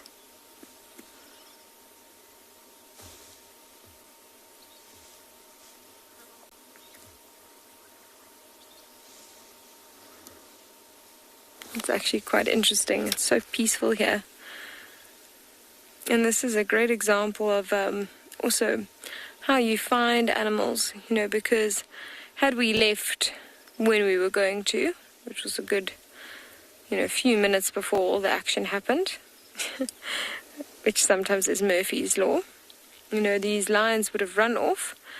And because it was a chase, it would be very difficult to identify the direction in which they went, because there were tracks going up and down and all around. So unless we managed to find the final sort of long leading tracks, so then we would be able to track them in here. Otherwise we would have to go off on foot and cover quite a bit of an area, and they are quite thick into the bush, so it might have been difficult for the other rangers to find them this afternoon. So luckily we managed to stay with them a bit longer. So I think we're going to sit here and just enjoy this until the end of the show. But in the meantime, we're going to send you over to Tristan to see what he's found.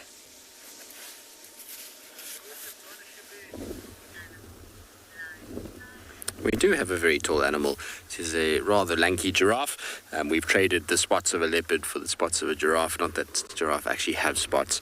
It's a terrible analogy, but anyway, I shall make sure that I beat myself with a wet fish across the face for making such a silly analogy.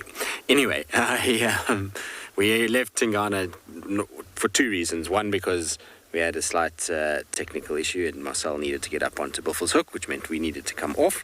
And two, because where he was sitting was about a 0.00001 out of 10 visual.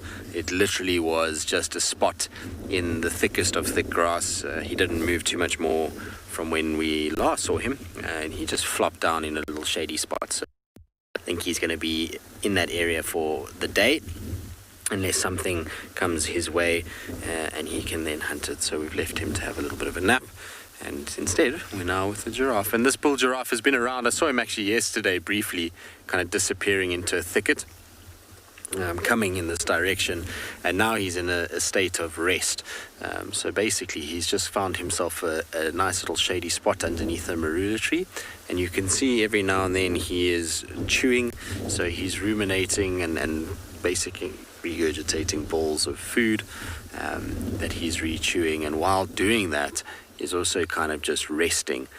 Giraffe have this knack of almost being half asleep while they do this, which is pretty cool. Sarah, give me 2 seconds. I'm going to try and see. I have a book that does this very nicely, and I don't know if I've got it with me. Let me just check if I do, because of all the rain and things, I took out some of the books that I sometimes carry with me. So just give me a chance. But essentially, we're telling male and female giraffe apart is actually fairly simple. One is that a male is much, much larger than a female. You'll find that a male giraffe stands about 1 meter taller than what a female does. So it's a long way up there. The second thing is that when you look on top of the head, you see that there is a horn-like structure, which is actually not a horn at all. It is just bone that is fused to the skull, called an ossicone. And those are thicker in the males and bald on top in males. Females have much thinner, narrower, underdeveloped ones that are very, very hairy. And that is probably the easiest way to be able to tell the difference between them. It's really kind of obvious when you see them side by side. There's some people that will tell you that you can tell by the color of the animal. That's not exactly correct. Males, while most times present as darker individuals, it's not always the case. You'll find that females can sometimes be dark as well, and it can be to do with genetics. But basically, here we go, is what I'm talking about, is the ossicones. This gives you a much better example, except that these are a little bit too thick on the female kind of side. So this is the male here. You see he's got very broad base. It goes up. The hair on top is kind of low down, and then there's this little bald, bony structure that comes out, whereas the female, the hair is over the top of the ossicone, and it is much narrower than what you see here. Now, I was saying to you earlier that it is bone that's fused to the skull. So if you look at the actual diagram, you see where it sits. It kind of fuses on top of the head over here. Interestingly enough, the other thing that you can tell male and female apart is you see there's this bump on the forehead of this particular diagram. In females, you won't see this. They don't get these bony deposits and calcification of the skull like a male does. The male's skull will constantly be depositing calcium, and it will start to become gnarled and big and lumpy on the forehead. And that's basically there to help when they start competing for mating rights. The more gnarled and bumpy the head is when they swing it with their neck, the more it hurts the other one, and the more they're able to dominate. And funny enough, their skull can actually weigh double after they've reached maturity by the time they've kind of get much older. Even though the rest of the body is not growing, the skull itself will continue to have these bony deposits, and it will become heavier and heavier. And while we're on this, it's always just nice just to talk about the neck structure, because a nice little diagram of this. A lot of people wonder about the neck and how many bones and all those kinds of things. You can see that they have exactly the same as what we do. They have 7.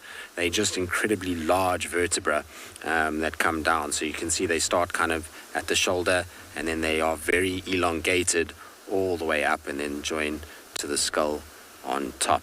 It's an amazing structure that a giraffe has.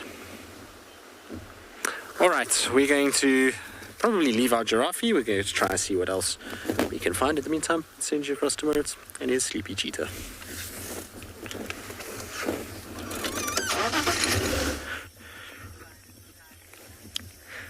All right, guys, so I think the batteries have now officially died on these cheetahs. It is getting very warm, though, so I don't think it will make sense for them to try and hunt anymore. But you never know. You know, I've seen a leopard in the middle of summer, in the middle of the day during Kruger, hunt when it's like 40 degrees Celsius. So when they're hungry, so there might always be a possibility of them trying something during the heat of the day. However, they need to look a little bit more awake for something to be noticed when there is something coming through. At the moment, they're quite flat. You only see a head popping up every now and again, and it's more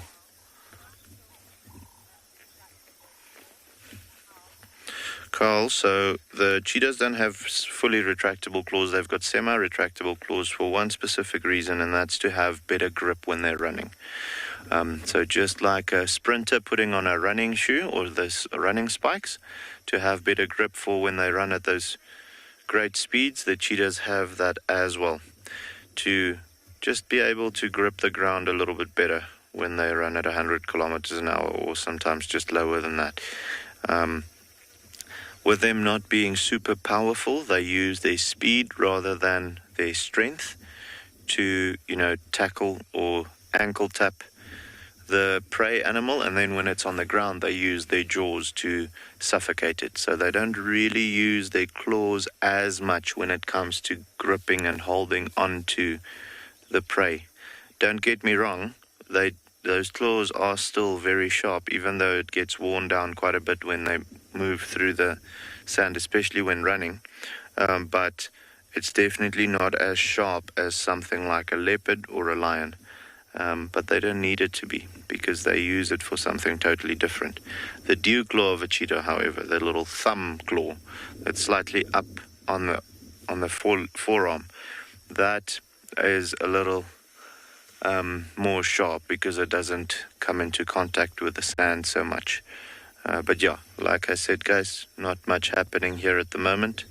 They might try again this afternoon, so for the meantime, we're going to send you somewhere else.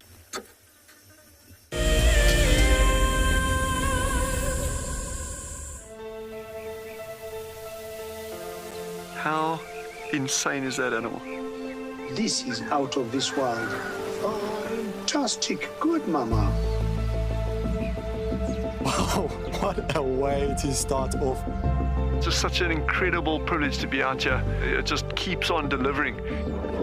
There you go, there you go. Heart is pumping right now. 3, 2, 1. You are live, you are live. Look at this, everybody. We got a live kill.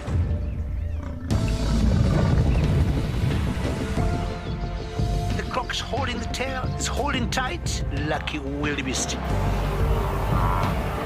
There's nowhere to go. This is a disaster in the making. Something that I have never seen before in my entire life that you are now watching live. My heart is in my mouth, everybody. Look at this. It's gonna make it. It's going, it's going.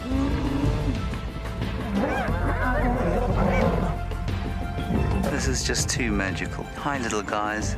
That's great, isn't it? Look at that. Scuba Steve has got a friend. You've got a friend in me. It couldn't be a better morning. This is just too special. Oh my goodness, we've got a turtle. How epic is the fact that we're coming to you live from the Chobe River? It's the most incredible feeling to be here. This is live and we're in Rwanda. This is a very, very different adventure, charged with emotion. I did not think I would ever face my fears like this.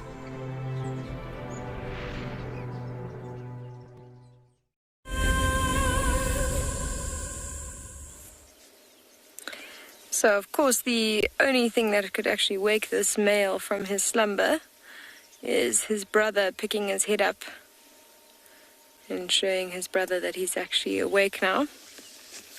And I think this male's being quite protective of that tiny little chicken wing carcass that he's got.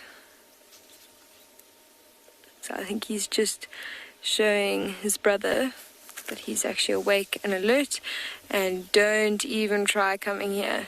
You know, I'm very much on high alert and I will protect this carcass. That's the message that's being sent out here. All I can see of the brother is literally a corner of the mane. It's just poking out from behind the bush, and I suppose this is exactly why we always say the lionesses do more of the hunting. You know, one of the reasons is because the males are less camouflaged, and would this be a female, I would not see at all, because all you're seeing is that little bit of tawny mane that's sticking out from the side. Other than that, he's completely camouflaged.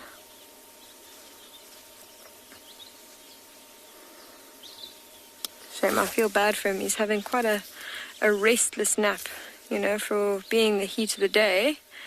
You'd expect him to be completely out, but I think, you know, just the knowledge that his brother is hungry and around maybe is making him a little bit less relaxed, less willing to completely conquer out and enjoy his afternoon. I think eventually this heat is going to get to them, and they will lie down. We've got some lovely clouds rolling in, which is blocking the sun at the moment, making it a little bit more cool.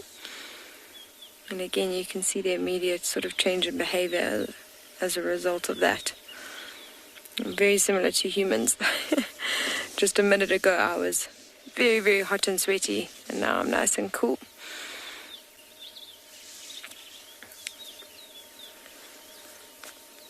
It's been so wonderful to just sit and watch these males and see that whole scene play out. I can tell you it was not what I expected when we found those two sleeping male lions. Really didn't expect any action from them. I thought, okay, we've got some lovely sleeping male lions. We'll sit and appreciate how beautiful they are and then perhaps move off. But they were very obliging and gave us a really, really wonderful scene this morning. So we're very lucky to have witnessed that. It's been a wonderful, magical afternoon. Sorry, morning. It's been a magical morning. I'm really saying it's afternoon because it's so hot. We just wanted to thank you very much for joining us, and we will see you again this afternoon.